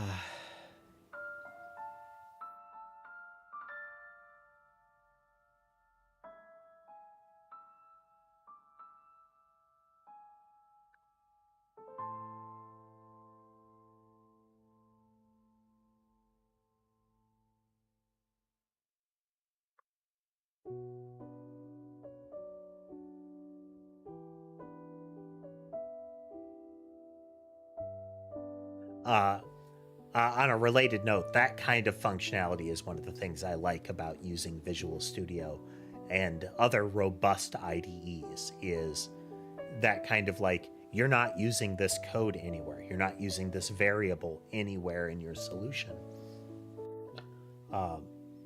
That's good to know, because otherwise you might be making further assumptions about it and you would have to search for the reason why, as opposed to being able to look there and say, I'm not calling that anywhere.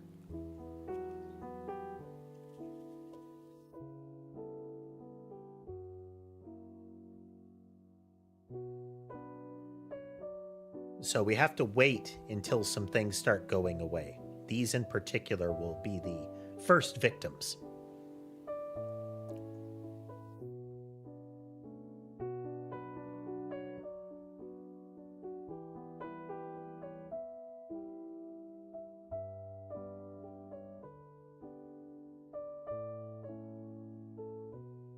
We're doing it this way because this also ensures that the problem will happen very quickly. Comparatively quickly, because we have used up every ID for an entity.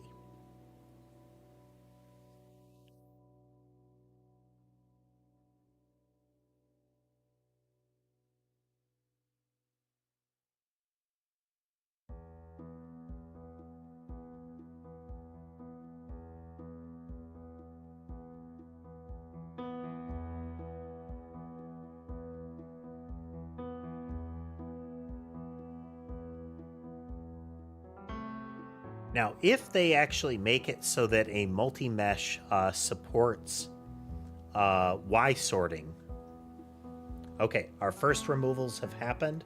Shader Collider is invoking removal.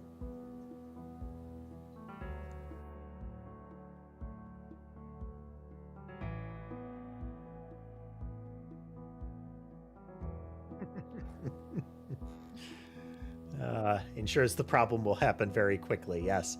Oh, a new problem. Oh, no, it just hiccuped. I mean, our garbage collection has got to be brutal right now. The physics system doesn't have, like, as much caching. Okay, now we run it in the Godot side to see if there's any accumulation of fancy new errors.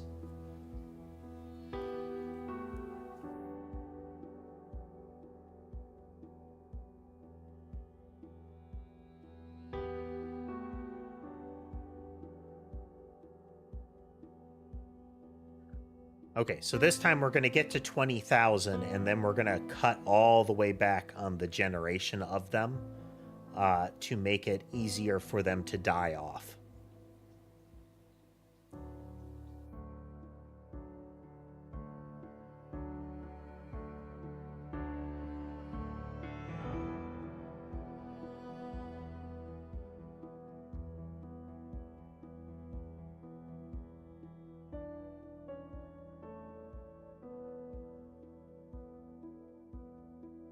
It should hit 20,000 soon because this way, yep, there we go.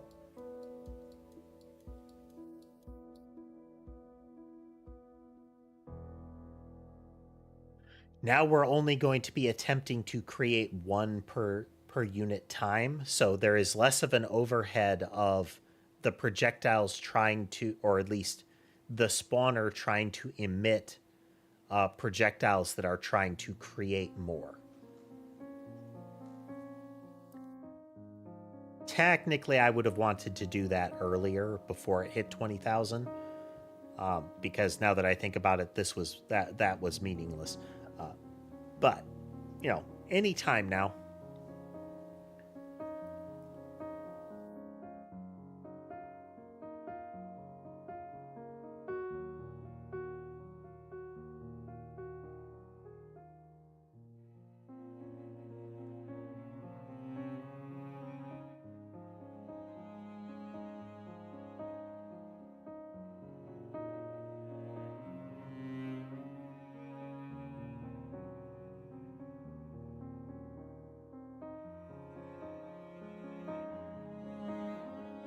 No air is accumulating.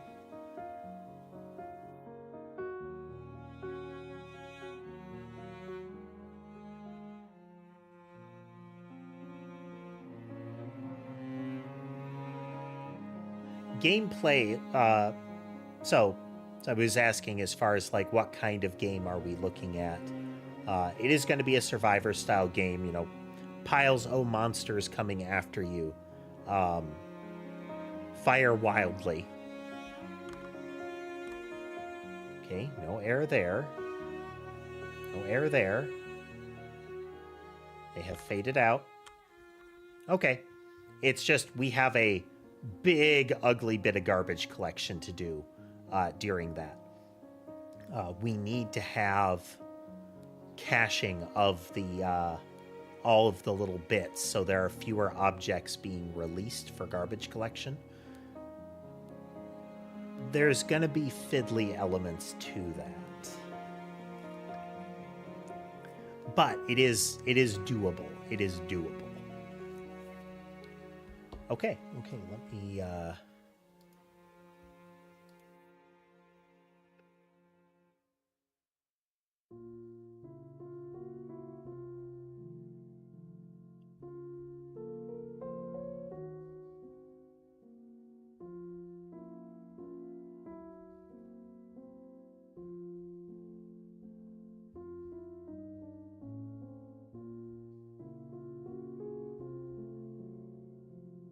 back.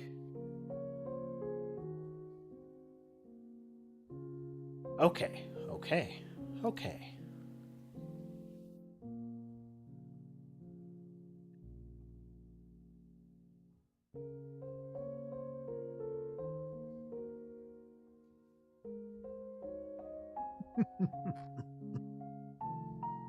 We have been quite thoroughly derailed.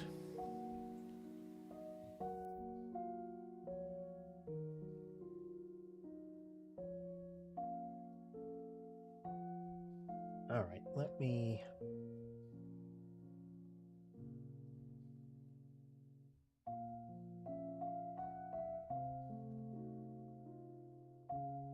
checking something.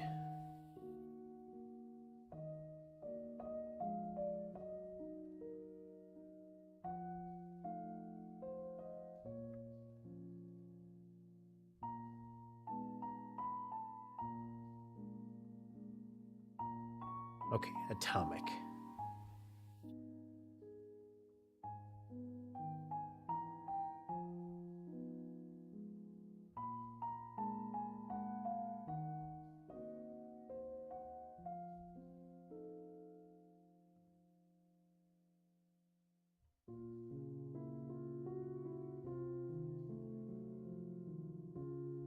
There's atomic add and atomic min, max, and exchange.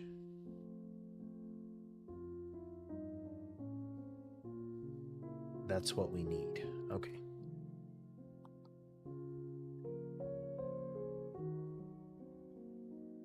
I think it's that. Did I leave that open? Yeah.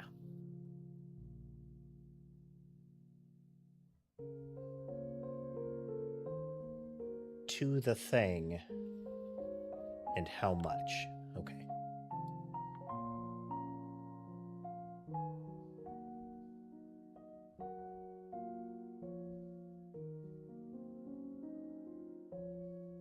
This is relevant. So we're going to pick an arbitrary number of collisions that are maximum possible for a given entity. So this entity can only run into X things per physics frame. If we're generous and we say 20 things,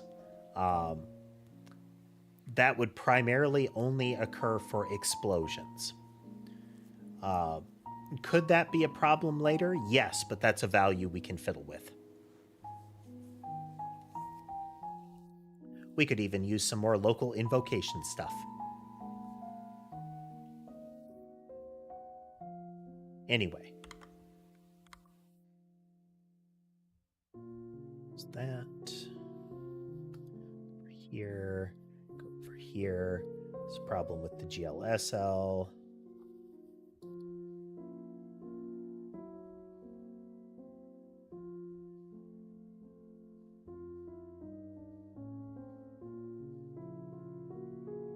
Oh,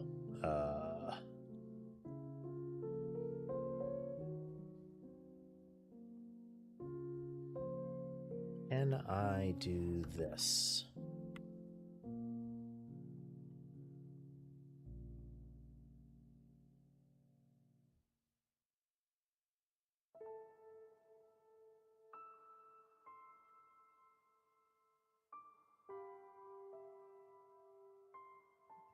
Line 40, which it thinks is this line.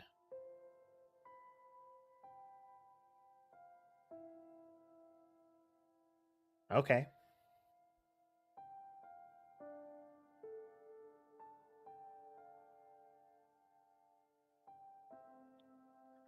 Do do do do do.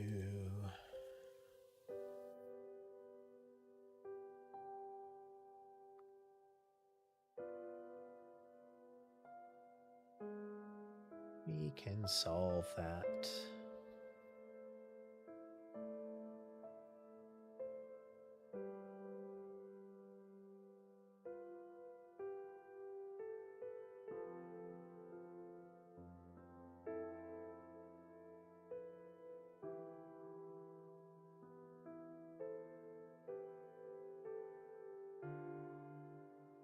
Back over here. There we go.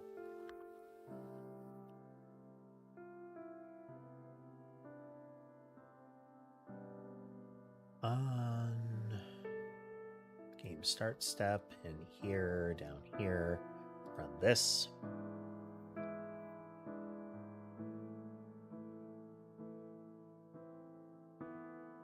Result, which is incorrect.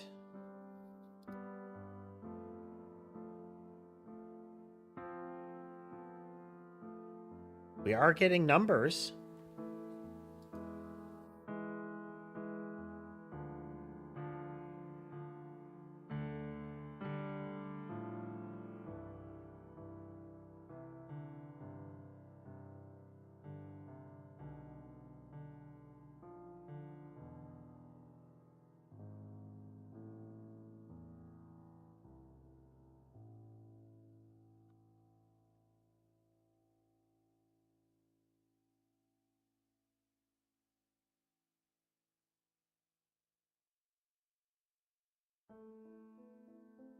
Okay.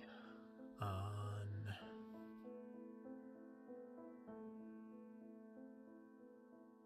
That's why.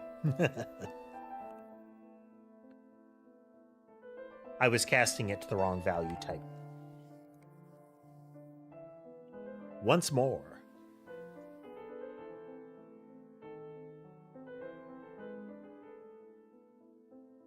Zero, 1, and 2 don't have anything in them.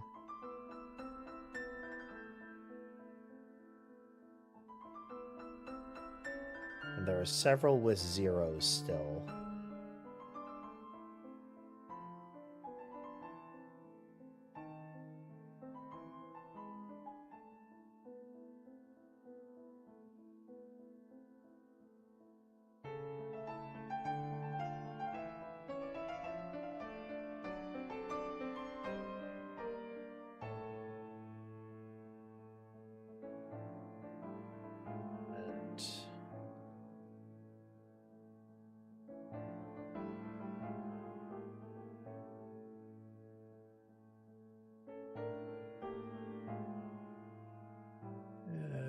GLSL, compute shaders.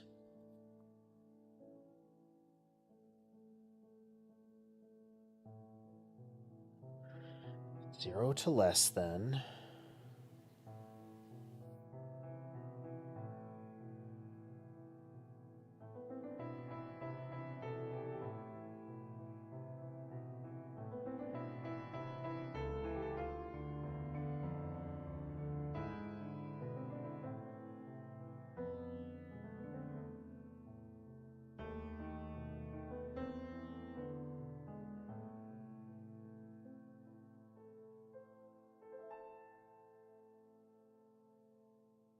Implies that it's zero driven. Okay.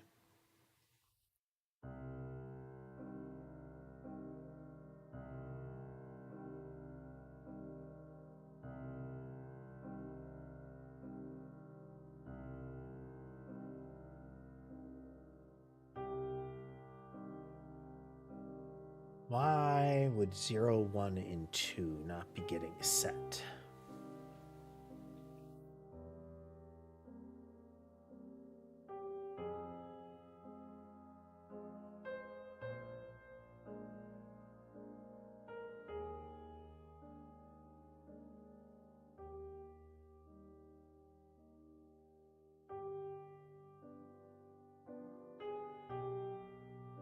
It should be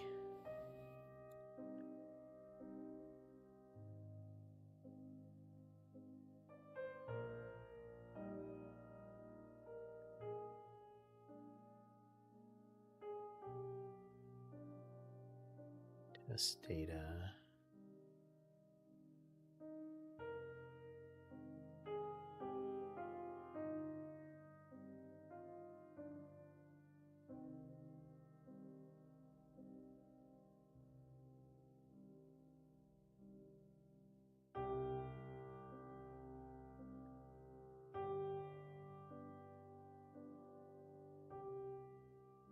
Adding 1 to the index value, but the implication here is that the first 3 indices don't get anything.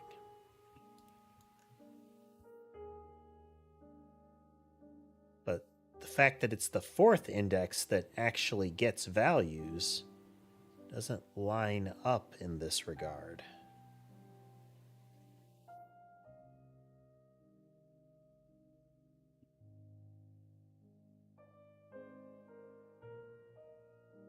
So when we cast it back here,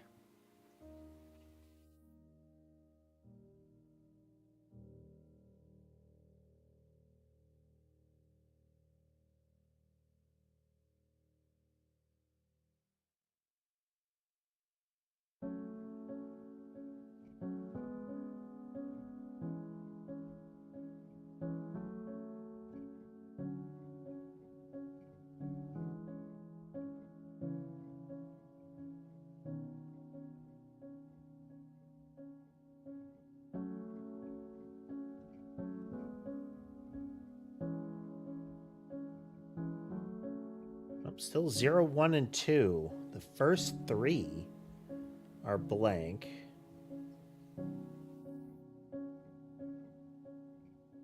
And then an arbitrary one in the middle. I don't see how 0, 1, and 2 could avoid being processed.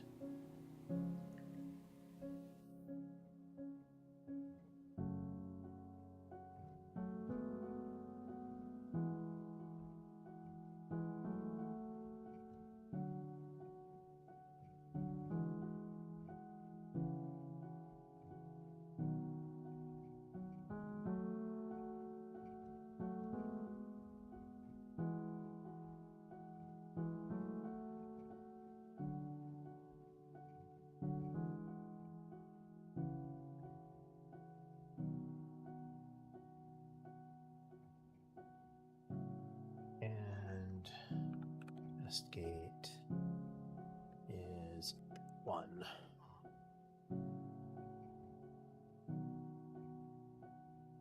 If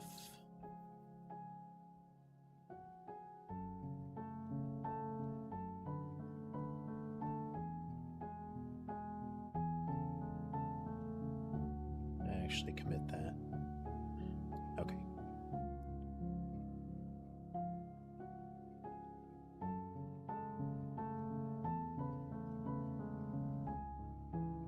We're waiting an extra frame.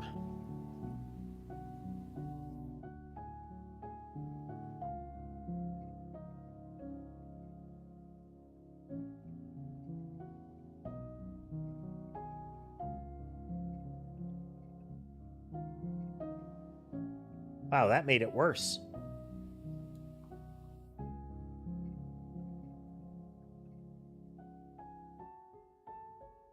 That made it worse.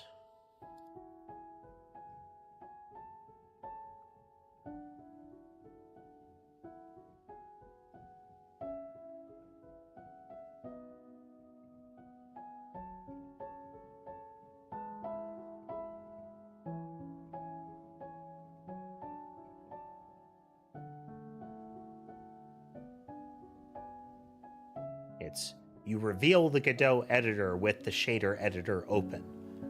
If it was already open, tab away and then tab back. And it seems to realize, oh, I should try to recalculate the shader if it's changed.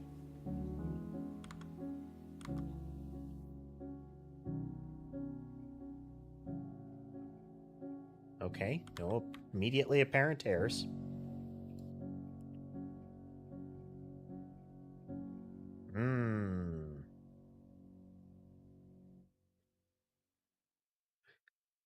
So it is possible that this is just off kilter. But how can we fix that?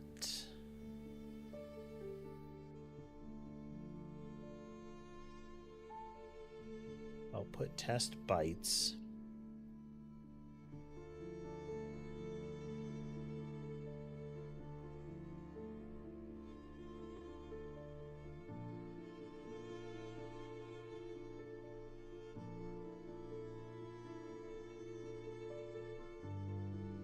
Series of uints and data. Implies that the first block is not coming in correctly.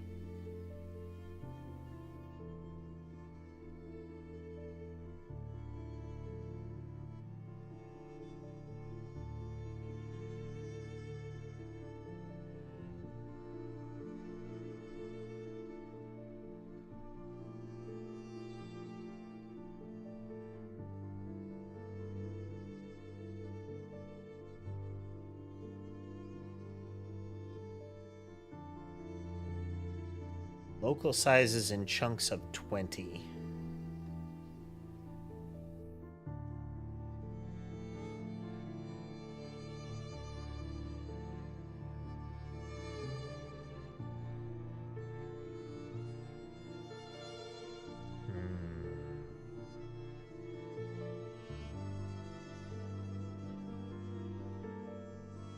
How could we get here without...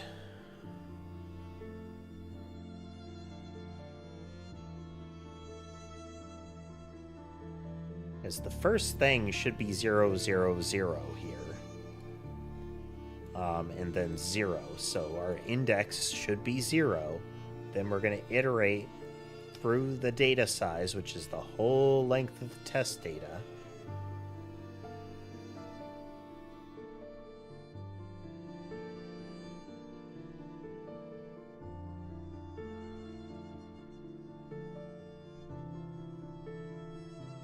Data.data.length, yes.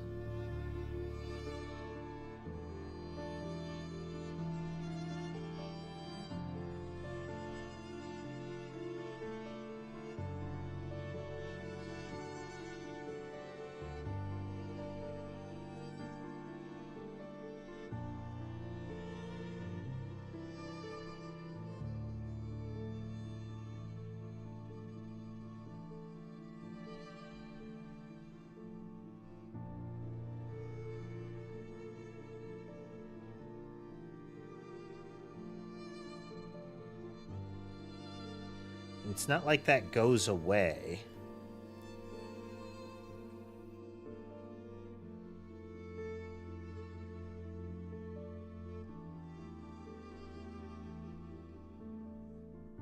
And we're not doing any other checks in here. Oh. It's only if this would be true.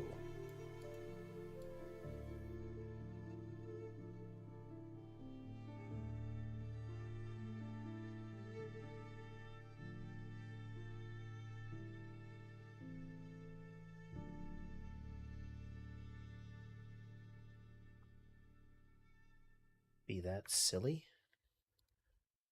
I mean, I'm fine with it being that silly as long as I found out where the silly is.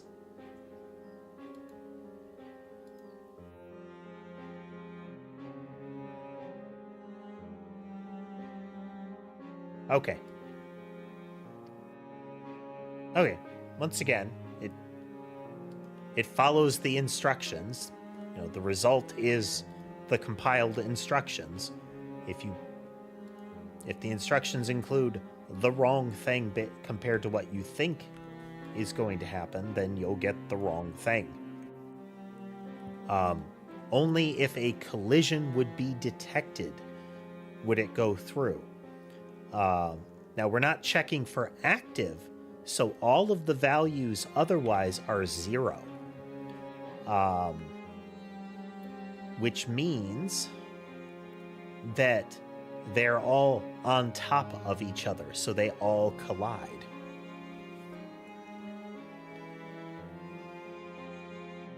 So we're going to do another one.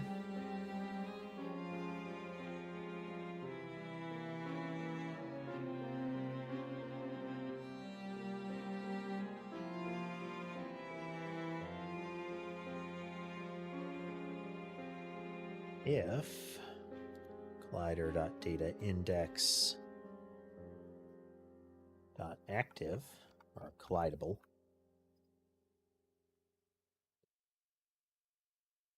Check it on the Godot side. Okay, only if it's collidable will we do this. So we're actually going to move you here again.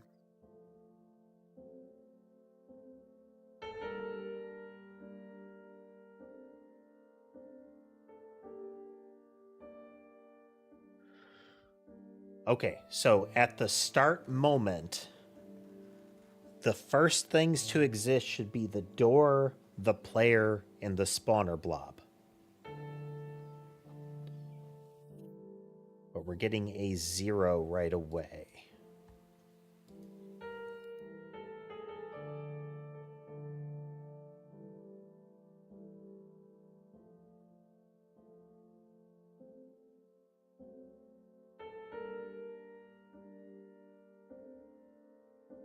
Nothing. Okay.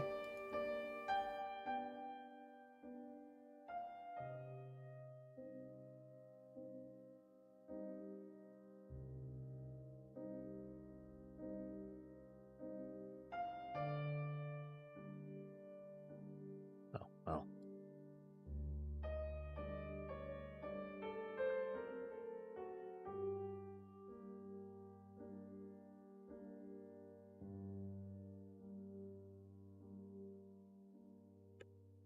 And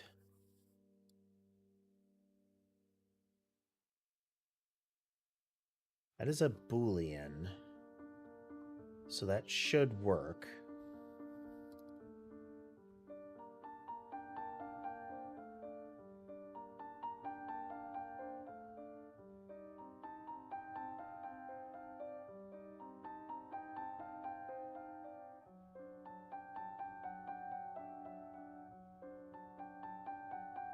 Make sure the shader was ready to go before I executed it.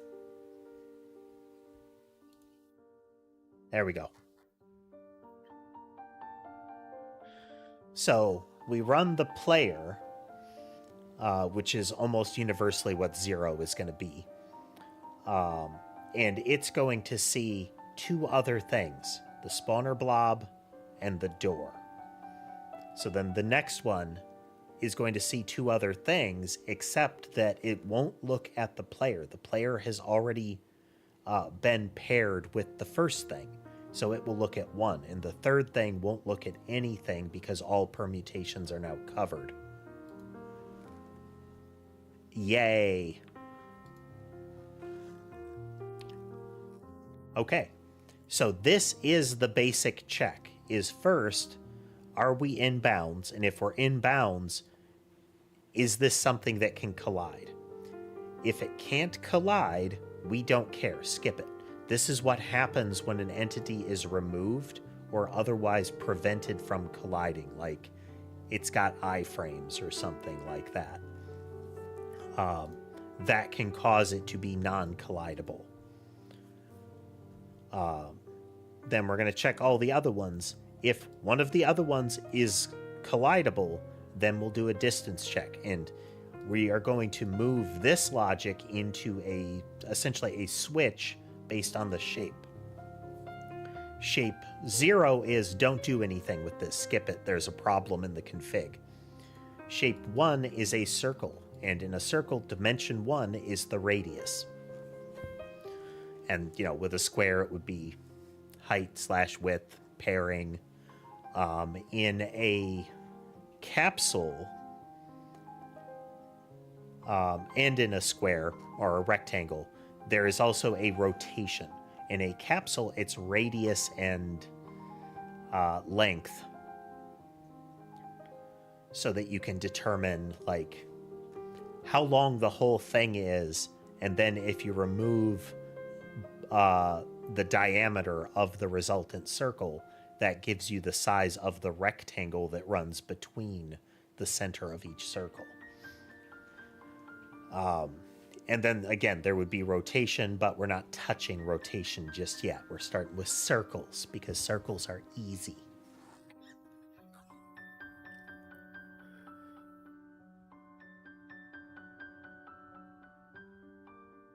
Okay, so we found it. They are both collidable.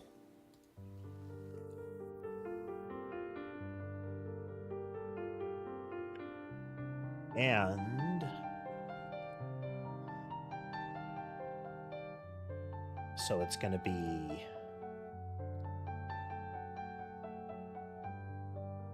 this one. Actually, that is a subsequent check.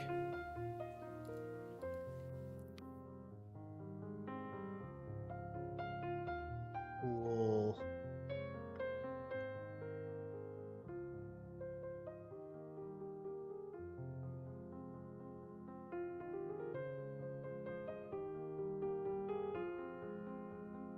This is a uint mask uint category.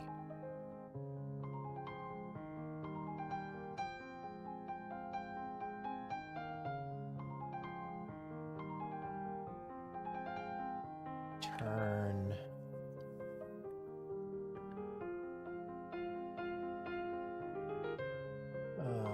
mask bitwise and category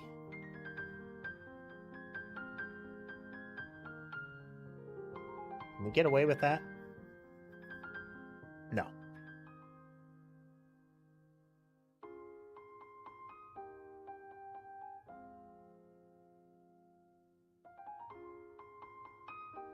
Okay.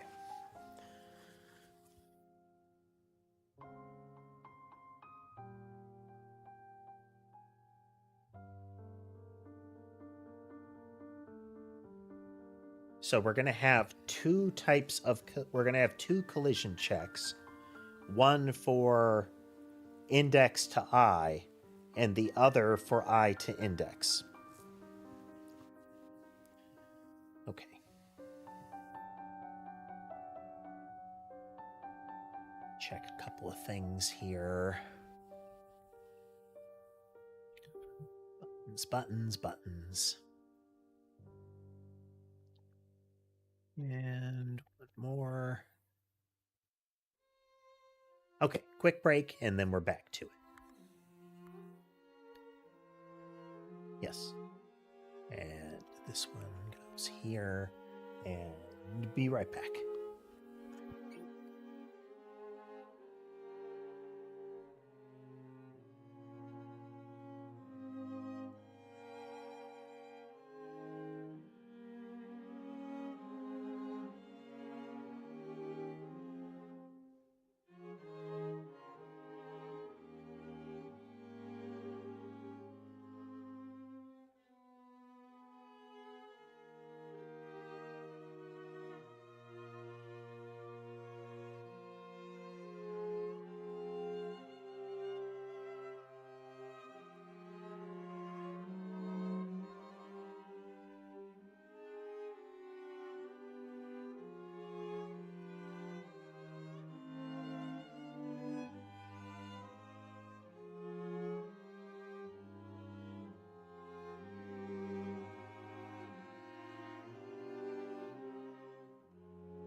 And we're back.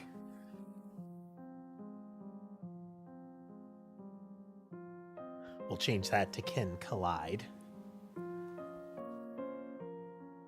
Then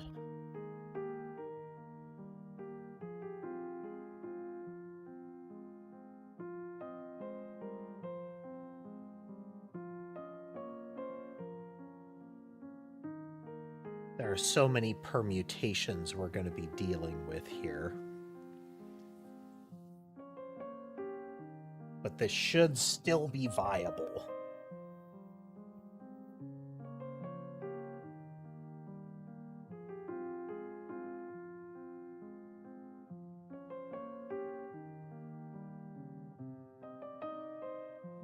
Void.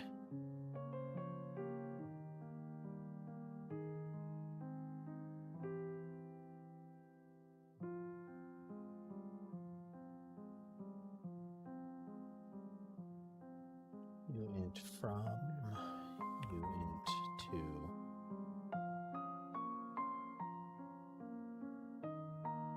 source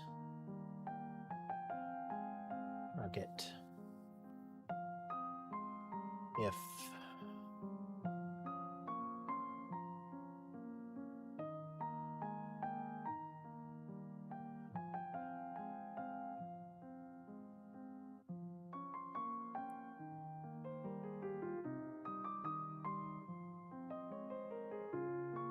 would like to do a check internally, but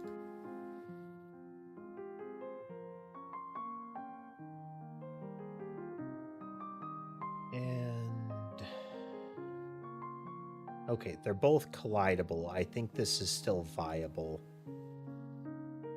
I could move this into a collision check logic.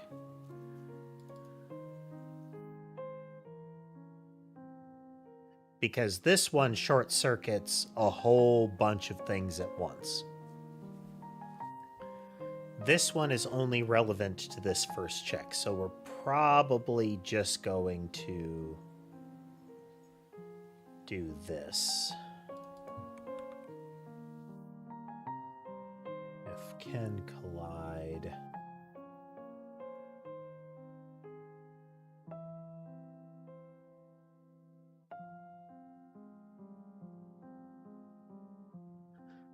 That would be the source mask to the target mask.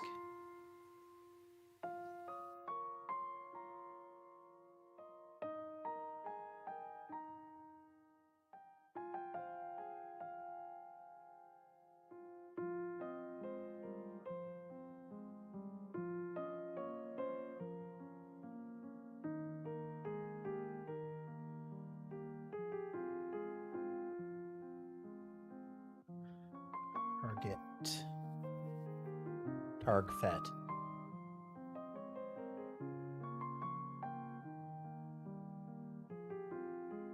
Okay, so if they can collide, I could just wrap that, do the same thing.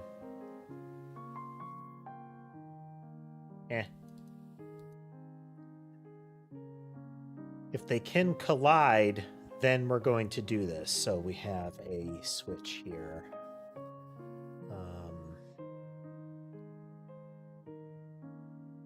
We do switch.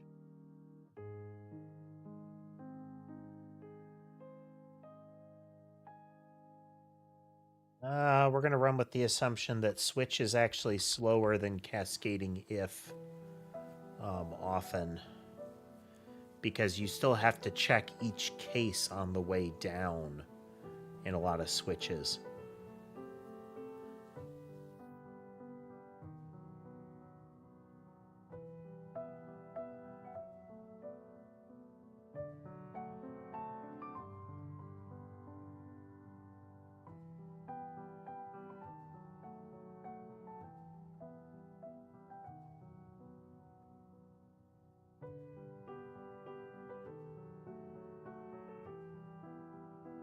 There are permutations to this.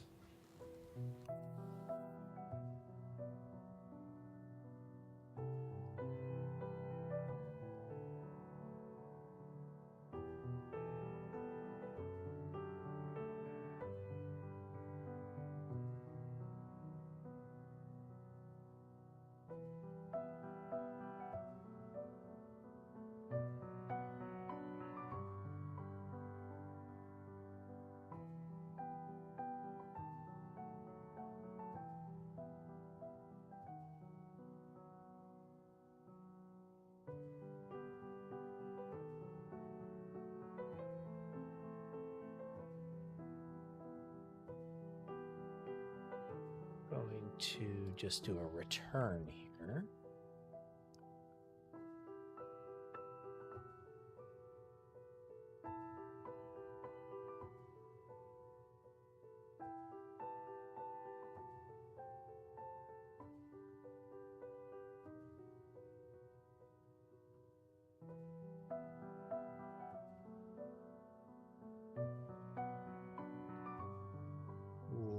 Collided is equal to false.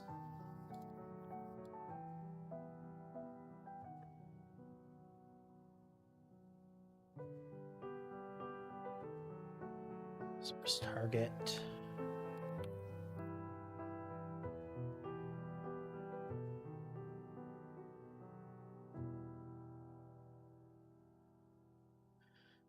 Again, we'll have to come up with a good pattern for this.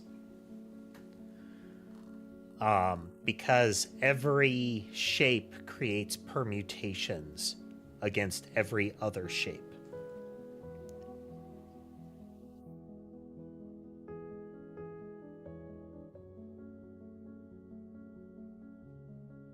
So if I have circles and squares, I need to have circle to circle, square to square, and circle to square. And so on.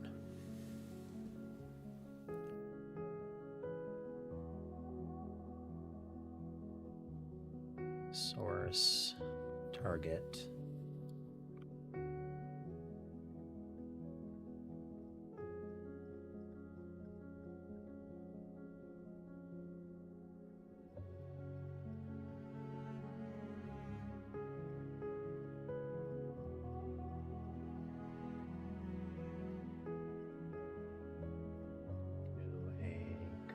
Check from index to I.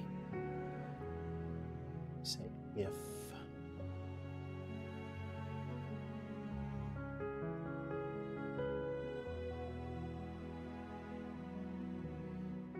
move that up here.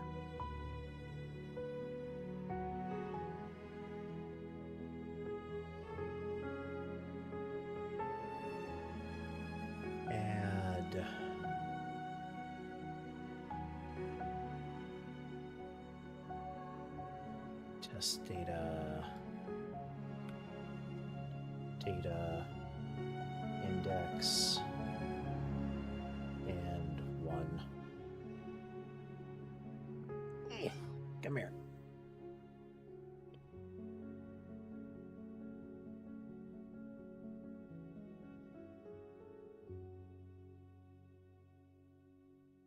Being a nuisance again, Sky, are you? Hey, we're gonna look over here. Vision check has no matching.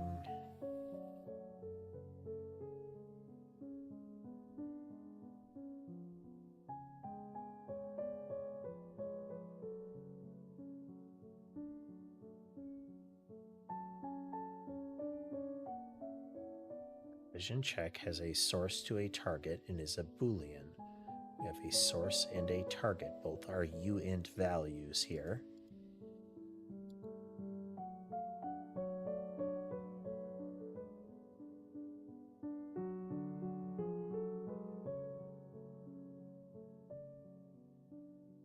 I think that might just be part of a multi-stage error.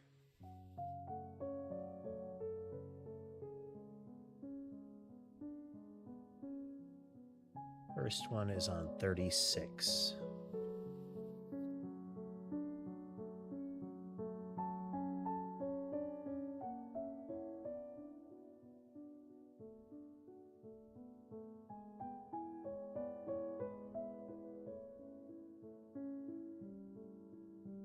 Both things are collidable, which is a Boolean.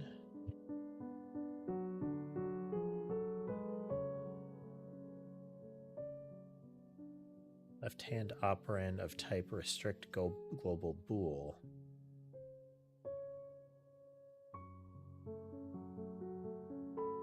Of type constant float.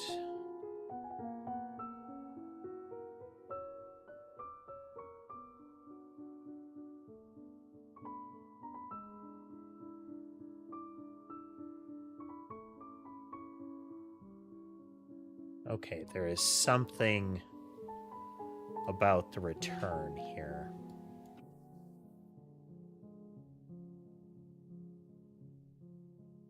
Because this should be a Boolean, so we should be getting a Boolean here. It's just...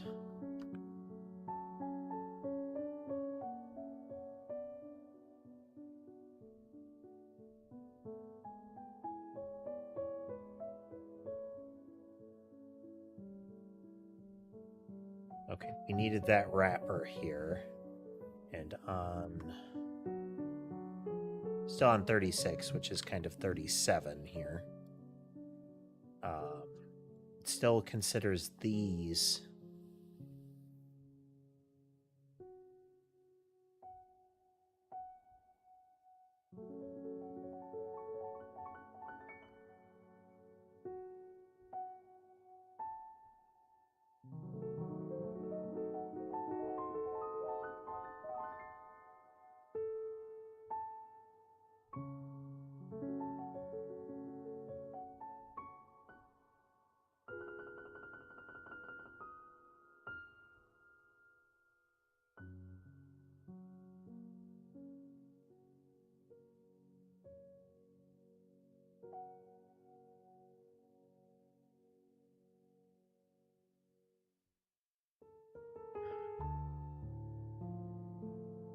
I do this in this syntax.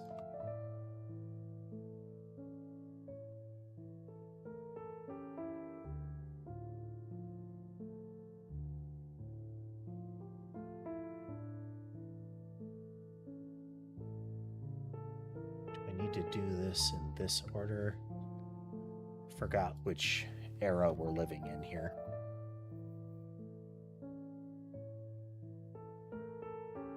Yep. I will explain this in a moment for those that haven't done C-like structures. I was invoking collision check in this code, but collision check was defined after void main was defined. So when trying to compile it, it would validate this and encounter this symbol, which doesn't exist yet.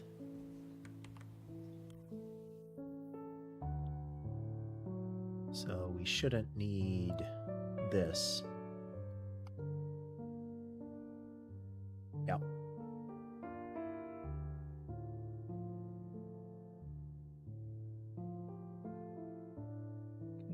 Hide this. This.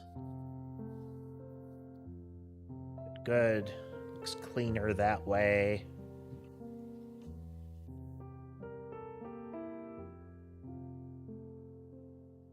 Distance from this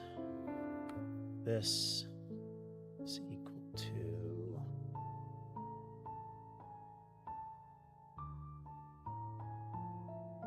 that plus that.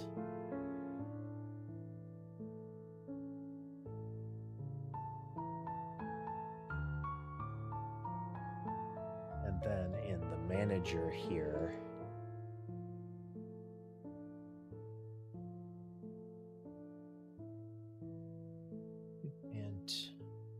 I in result if I is greater than 0, break here.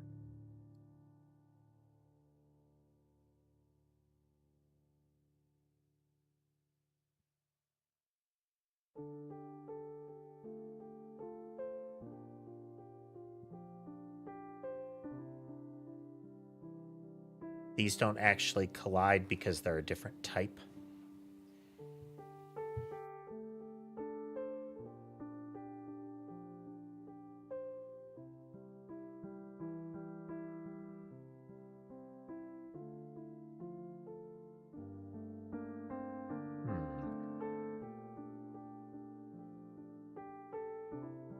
We should have gotten something, though.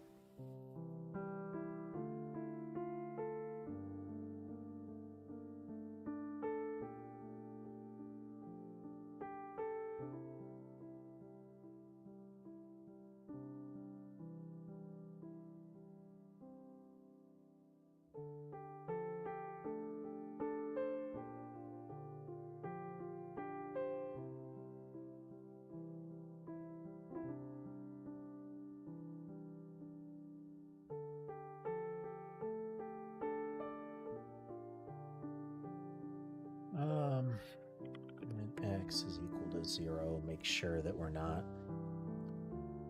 just breaking wrong on it.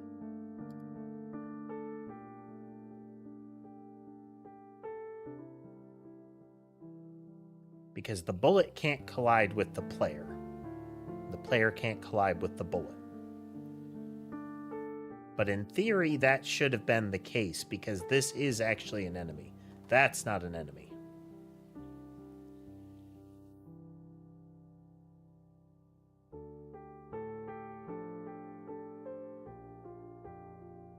Okay, so we never have...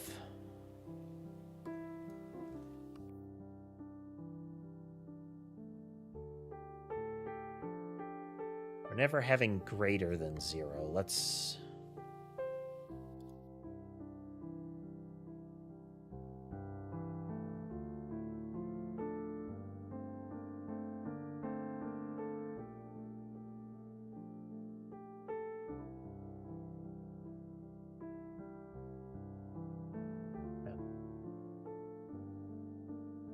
If collision check,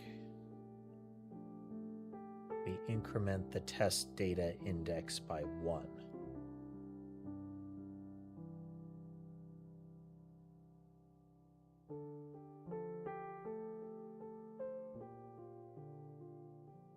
So do collision check, and collision check says if I can collide between the mask and the category,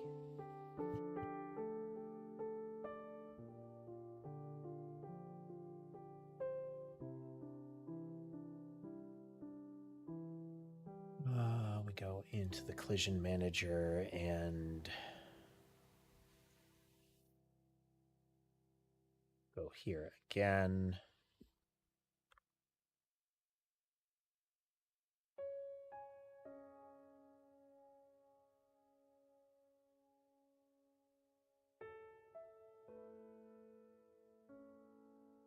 Okay, so nothing got added there.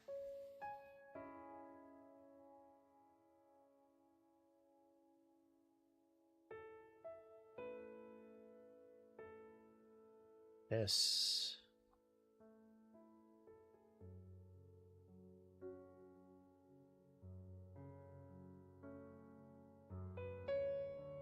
shader colliders, there are 3 of them right now.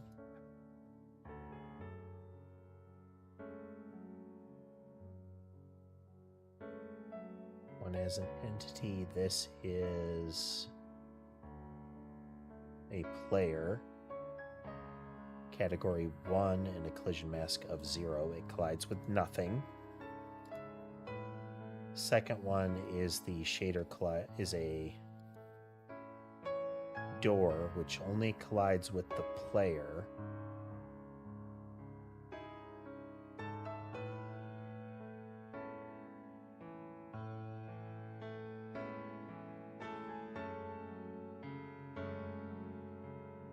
Okay, that's definitely should be collision there.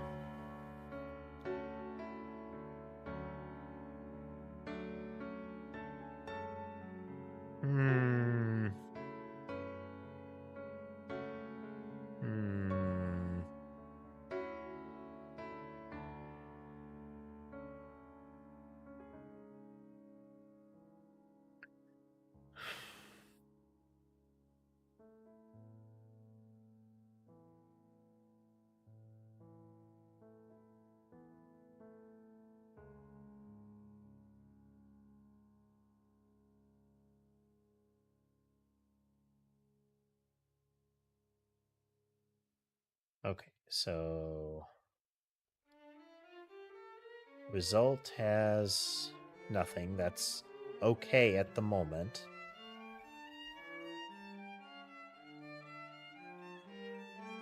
And we're looking for our shader colliders.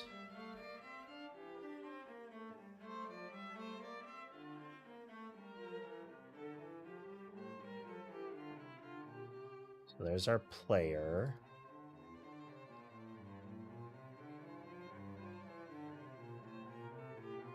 This should be a bullet.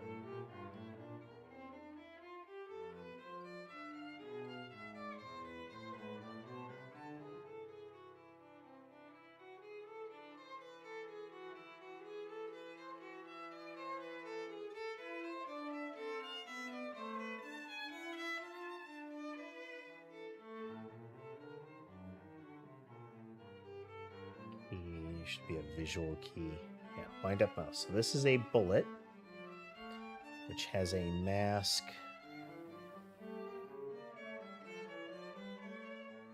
Vision mask of 4, and it is a category 2.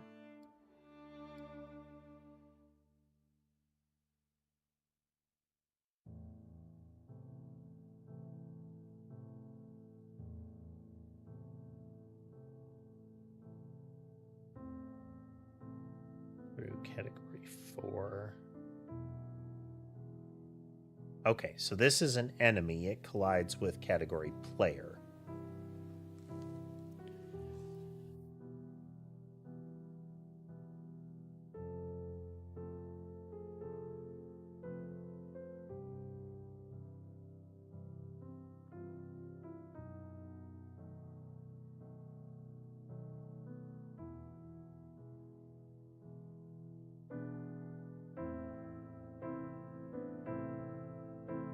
We should have gotten collisions by now.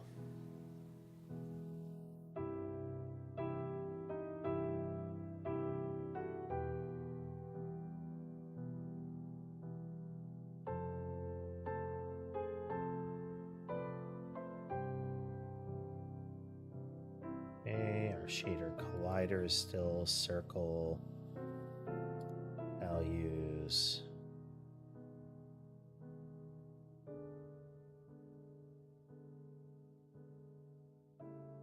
Radius of 1.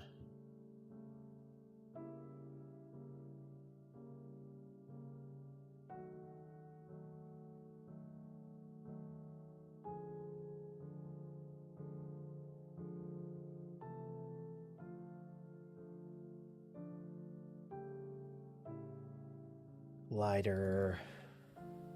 Open. Collider circle, radius 8. It's not coming through.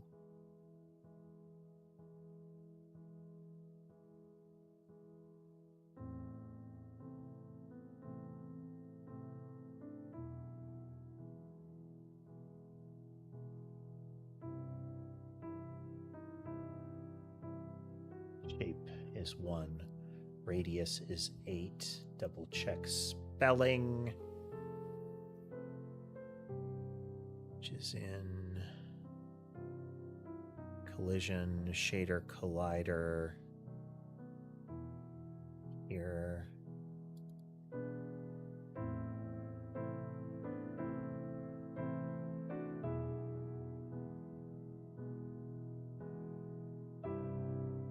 Like shader, collider, circle.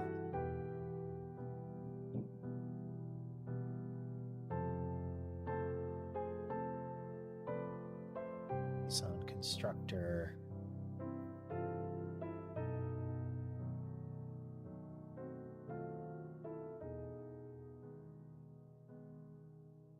So then we go this, and we're looking for our shader colliders again.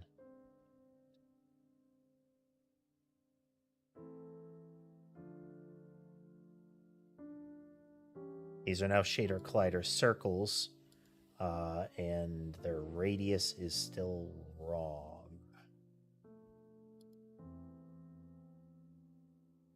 Because I'm not duplicating them properly.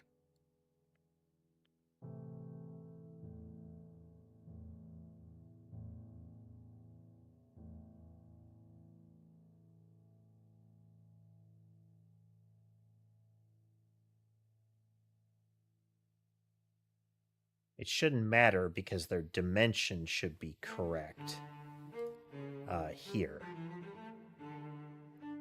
But the radius is not being updated in the duplicate function.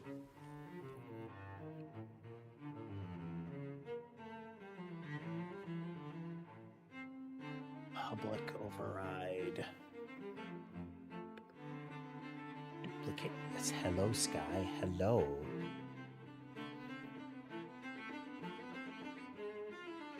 Shader, collider, circle.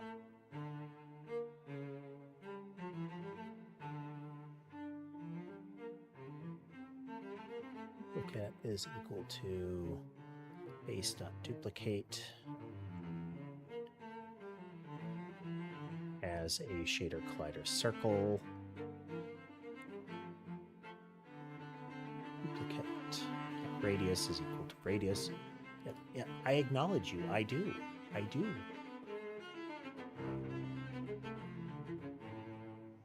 There's definitely still food in your dish, sir.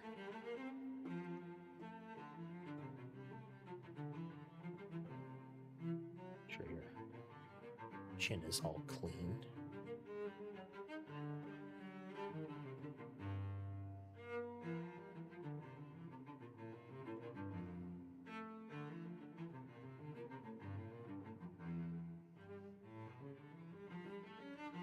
He likes his chin scratched, which is an opportunity to make sure that he's not got, you know, food particle buildup in his fur.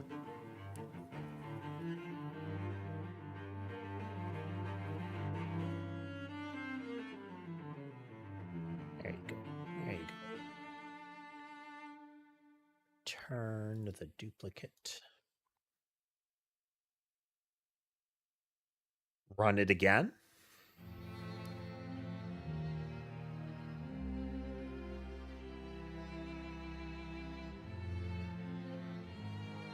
We're going to see if we can get a collision here.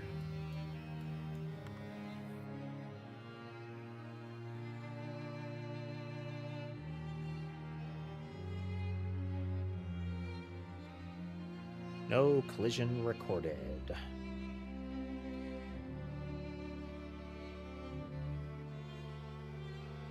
This shader colliders, they are circles. Radius isn't coming through.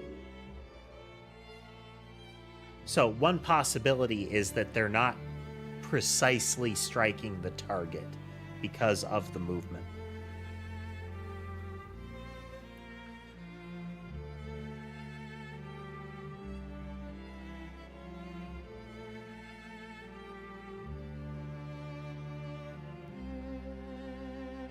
Oh, further stuff.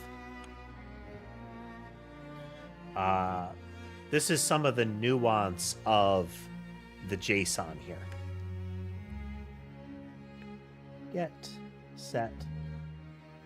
The JSON parsing by default only sees properties.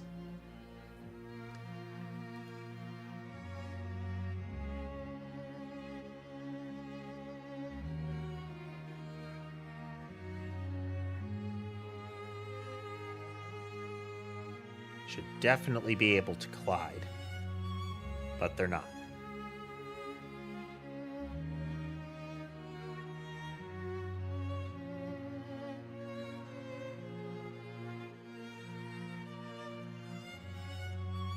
Oh, there we go. Okay, yeah, the spawner is a different type of entity. Or at least it's recorded differently. Excellent. Right there, this has one collision.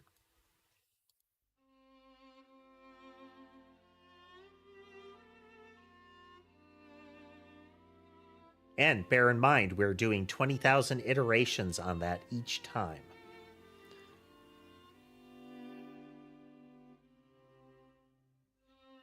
So what we're going to end up doing here is that the result is going to be like one part of its length is going to be one for every possible entity. We can fiddle with this more though. So one possibility is one in length for every possible entity, plus for every possible entity, an additional length for every possible collision that it could have, which would result in a one where it would be the first value is the count of collisions for that entity. Then the next max count of collisions values are the indices of the things that entity ran into. Which means iterating over it is saying, okay, the 0 index is the first one. Plus x is the end of its own, so it would be plus x plus 1 each time.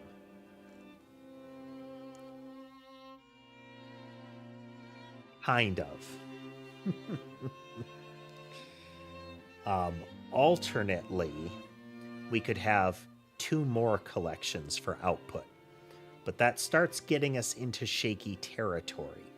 Instead, we could have multiple pieces to a single structure that we pass in. But that's not going to work quite right because we want to be able to have an arbitrary length coming in, and the structure would remove that.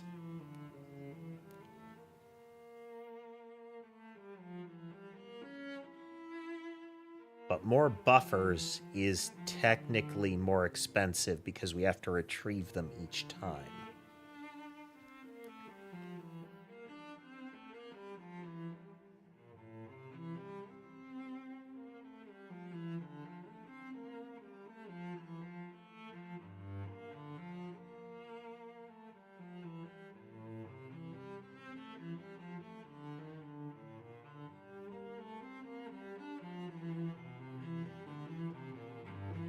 Okay, so it would effectively be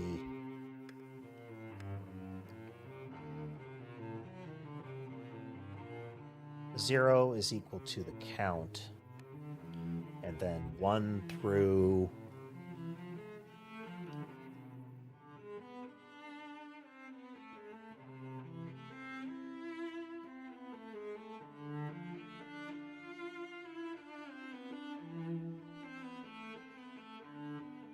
okay, so max count is going to be, index plus max count is going to be the index of the last one. So index plus max count plus 1.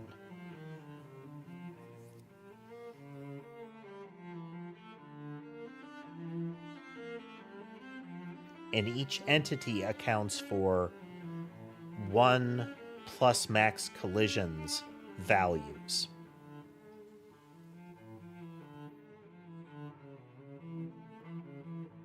So it is uint in size times, we're going to do 1 plus 20.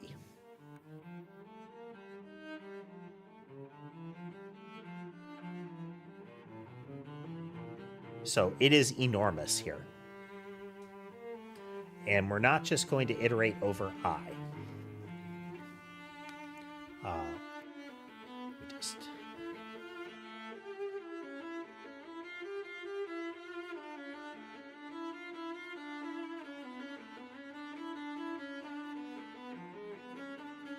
I don't like messing with them. I often forget to do a commit when I should. But the goal here is to essentially put down save points, so if something goes terribly wrong, I can retreat.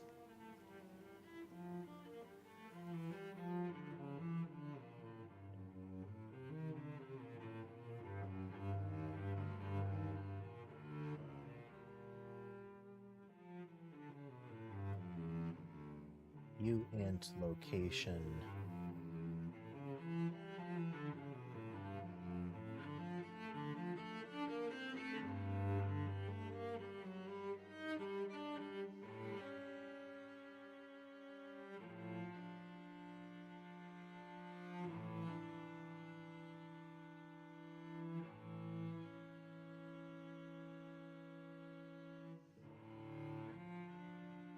This is the count index is equal to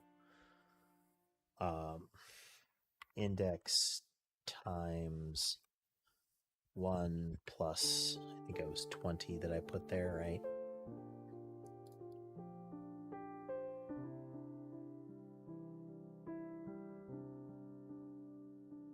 Yeah.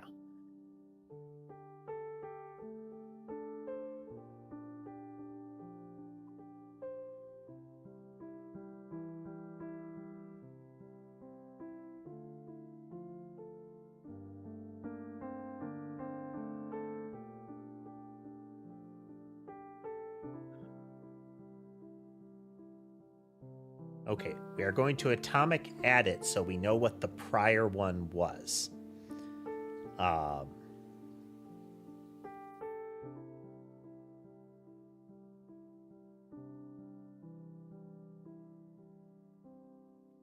It's equal to this.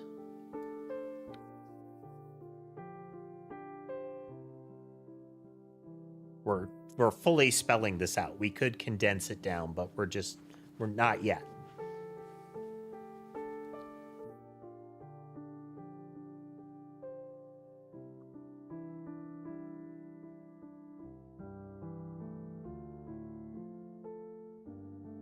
Collision index is equal to I.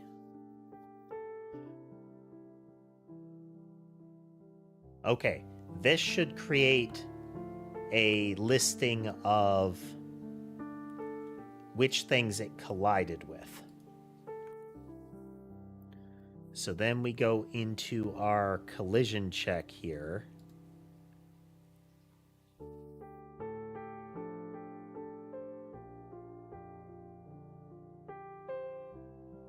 All right, for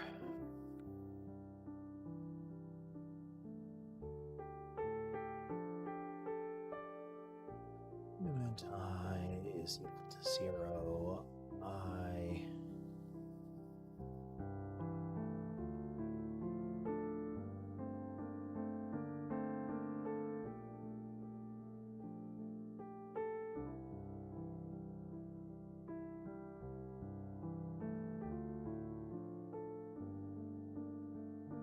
is less than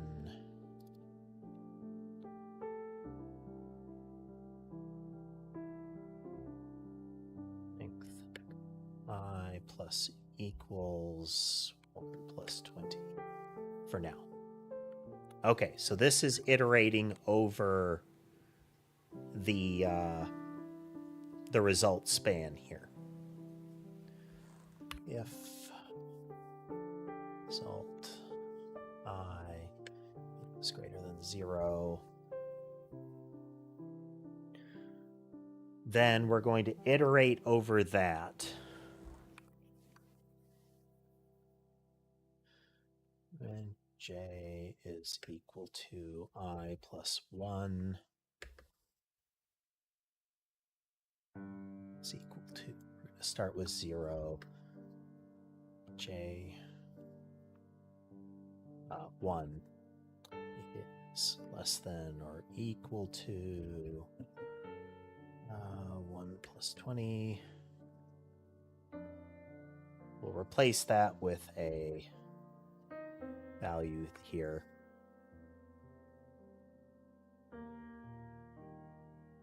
Fine, fine, fine.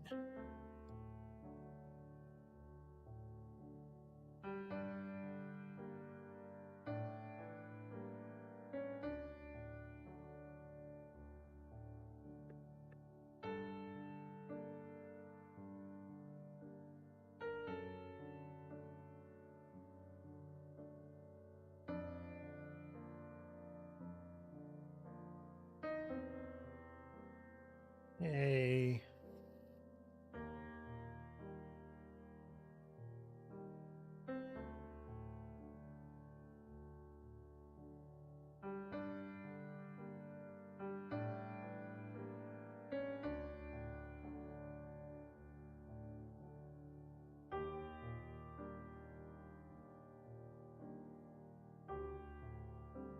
A 0 collided with 76, though. That shouldn't be right.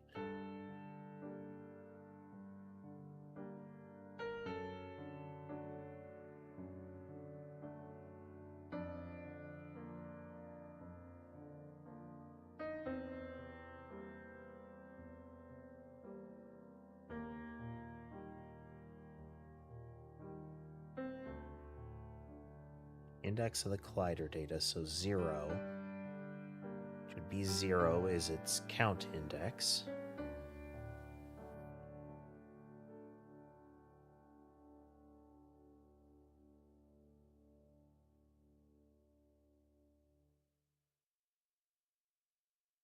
Let's index 0 over and over, though.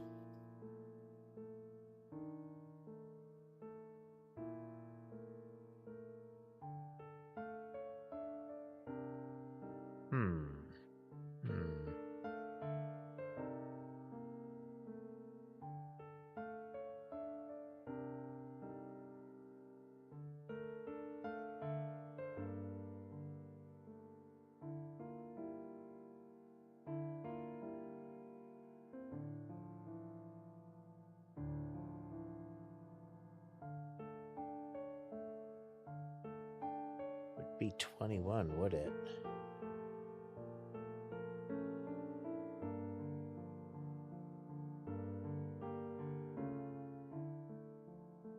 Because 20 would be... I think it would be +1 after that.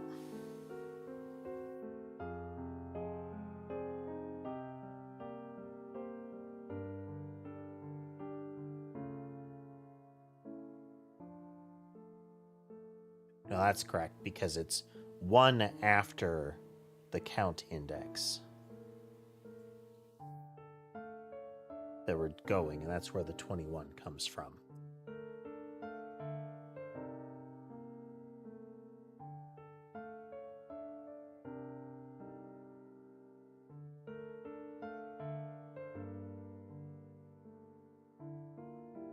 Increment the count index by 1.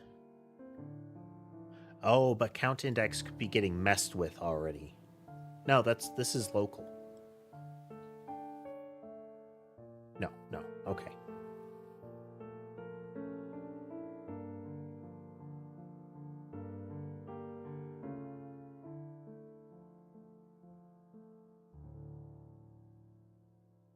This can return it, though.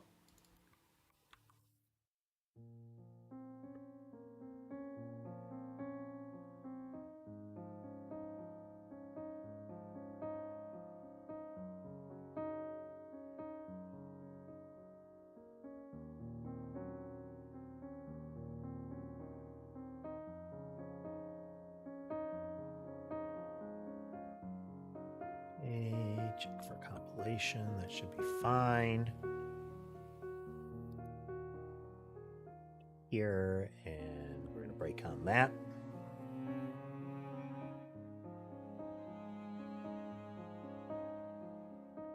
Getting there.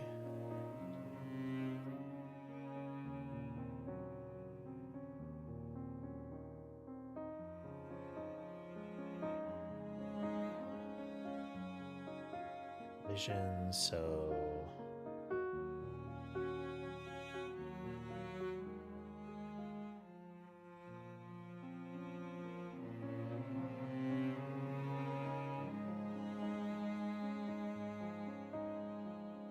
we will change this so that we can get the value in there properly.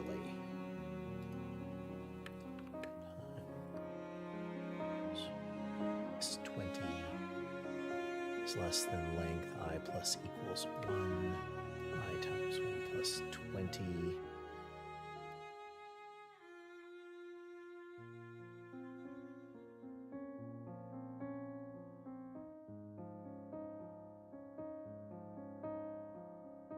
Same thing.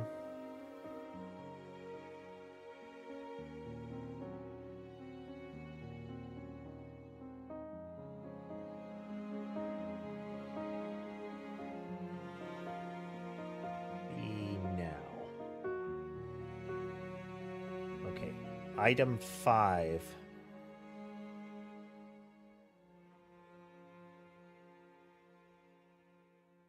So if we look at result, item 5 collided with item 1. I'm sorry, collider 5 with collider 1. Here, shader colliders, collider 5. Its entity is a monster, I believe. No, actually, it would have to be a bullet. Visual key, yep. And then collided with 1 Doesn't really scan. That's the door, though. That would be up there. So that's not correct.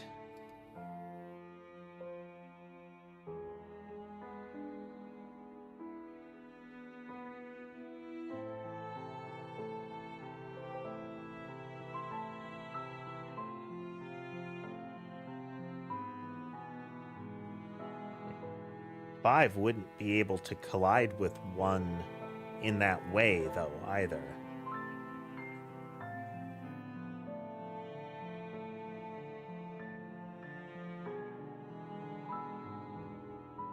Means our data set is flawed.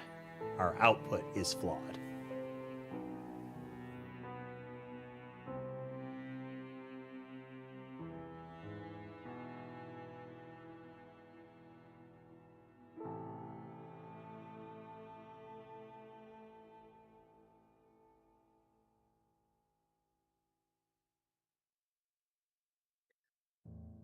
So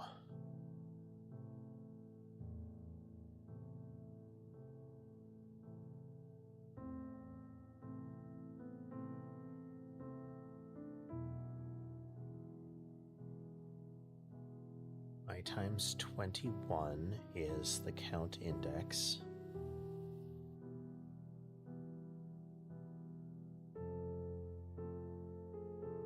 That's still correct, though. It'd be 21. It'd be 0 through 20.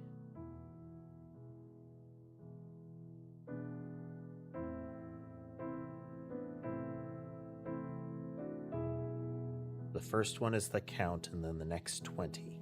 That should be correct.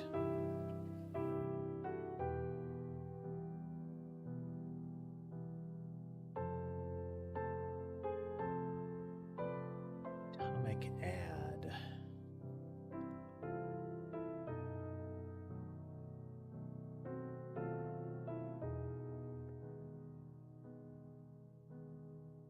Flashbang.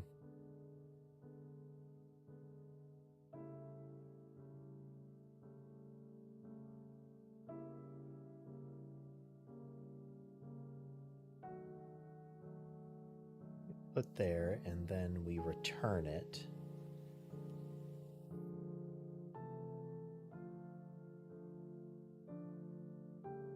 Immediately before, we don't minus one.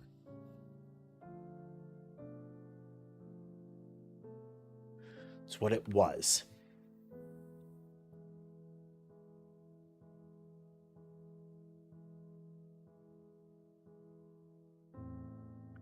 But doop doop doo.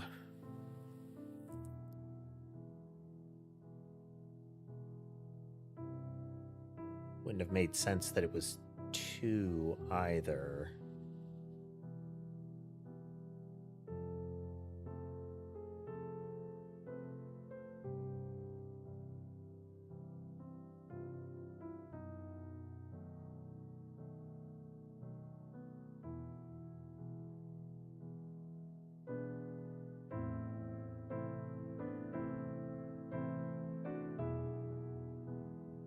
That is player again.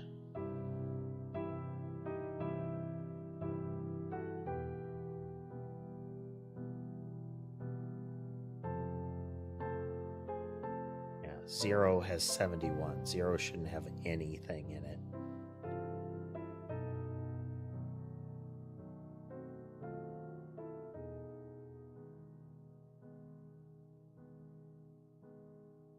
Zero is the player value.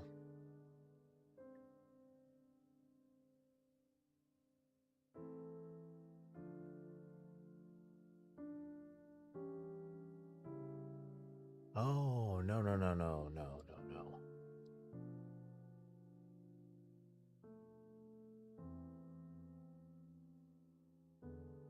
One, the collision check isn't correct.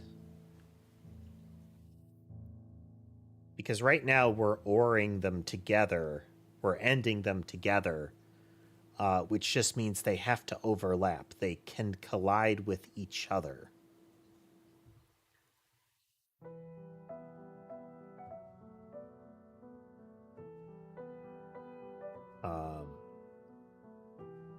So when we do our can collide, it's not greater than 0. It's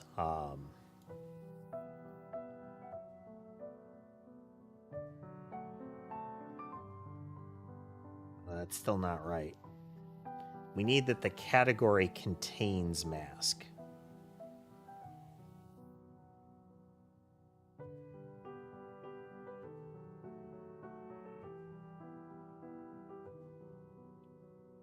They line up the same way, though.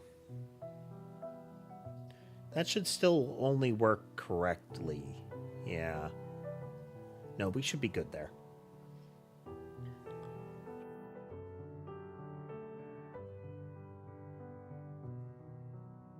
So we get a collision check. It is true.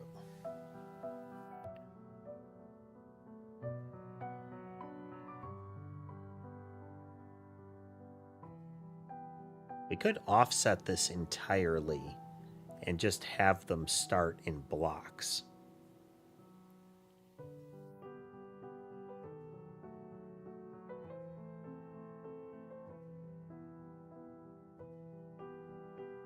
So if we did index to find the collision index, so we'll use index here.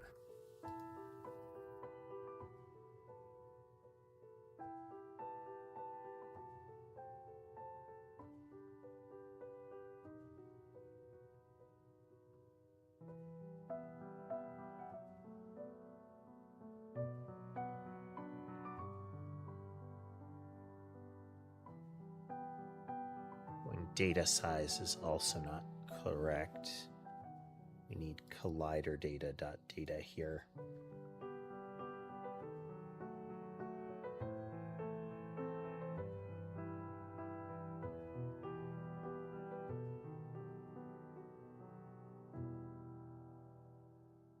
The collision index is whatever is there.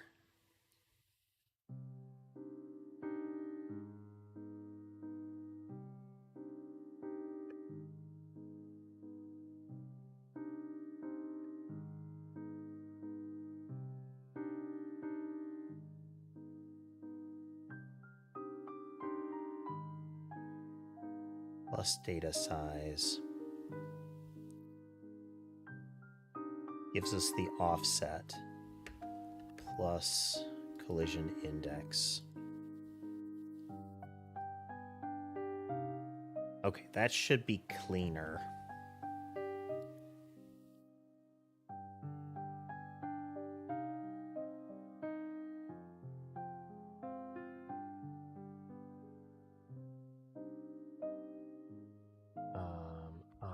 Entity manager dot max entities. So that's going through for max entities in there, and we're finding out if any of them collided. If the result for that is greater than 0, then we're going to find the relevant ones.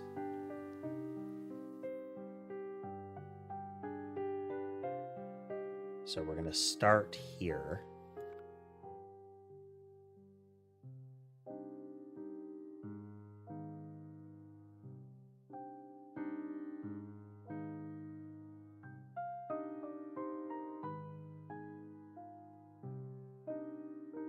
Plus I times 20.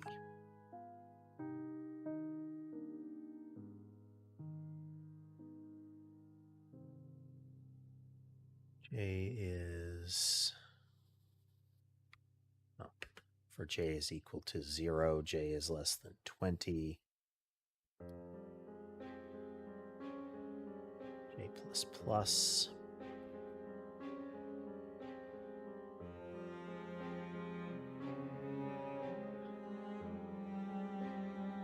If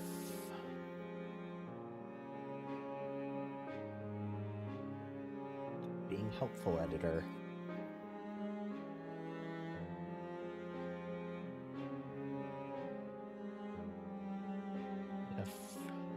Result.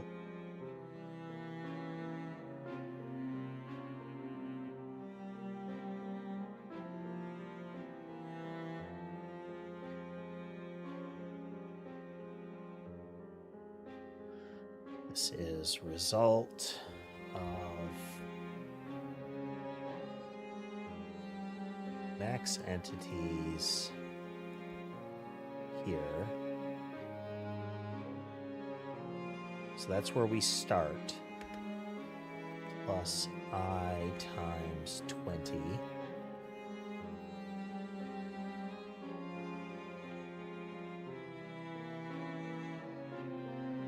Plus J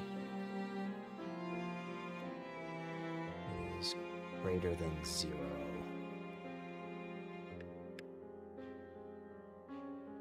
All right, so past the end of the list of entity counts, in chunks of 20, we're going to go through each of those and find them.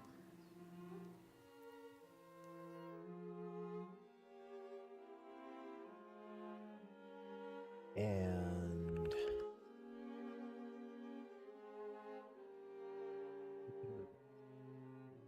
J is less than result I,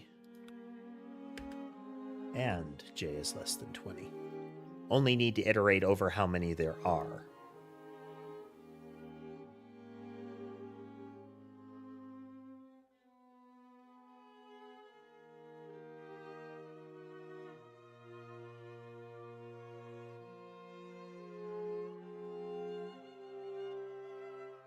Result I is equal to 0. This will be relevant later.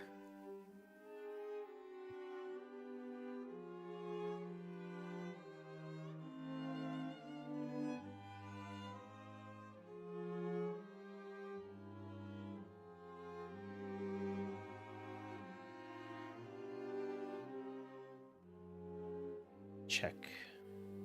Okay.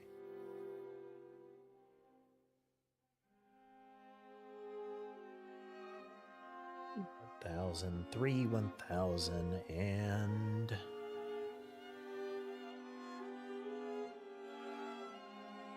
lowest guy.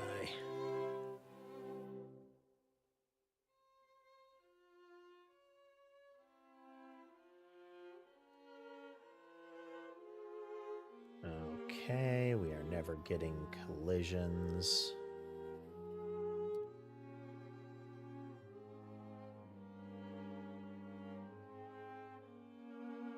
Alt.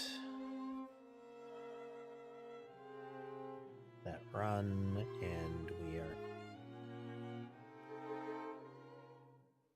just gonna flood the area with them to kind of ensure that there are collisions happening.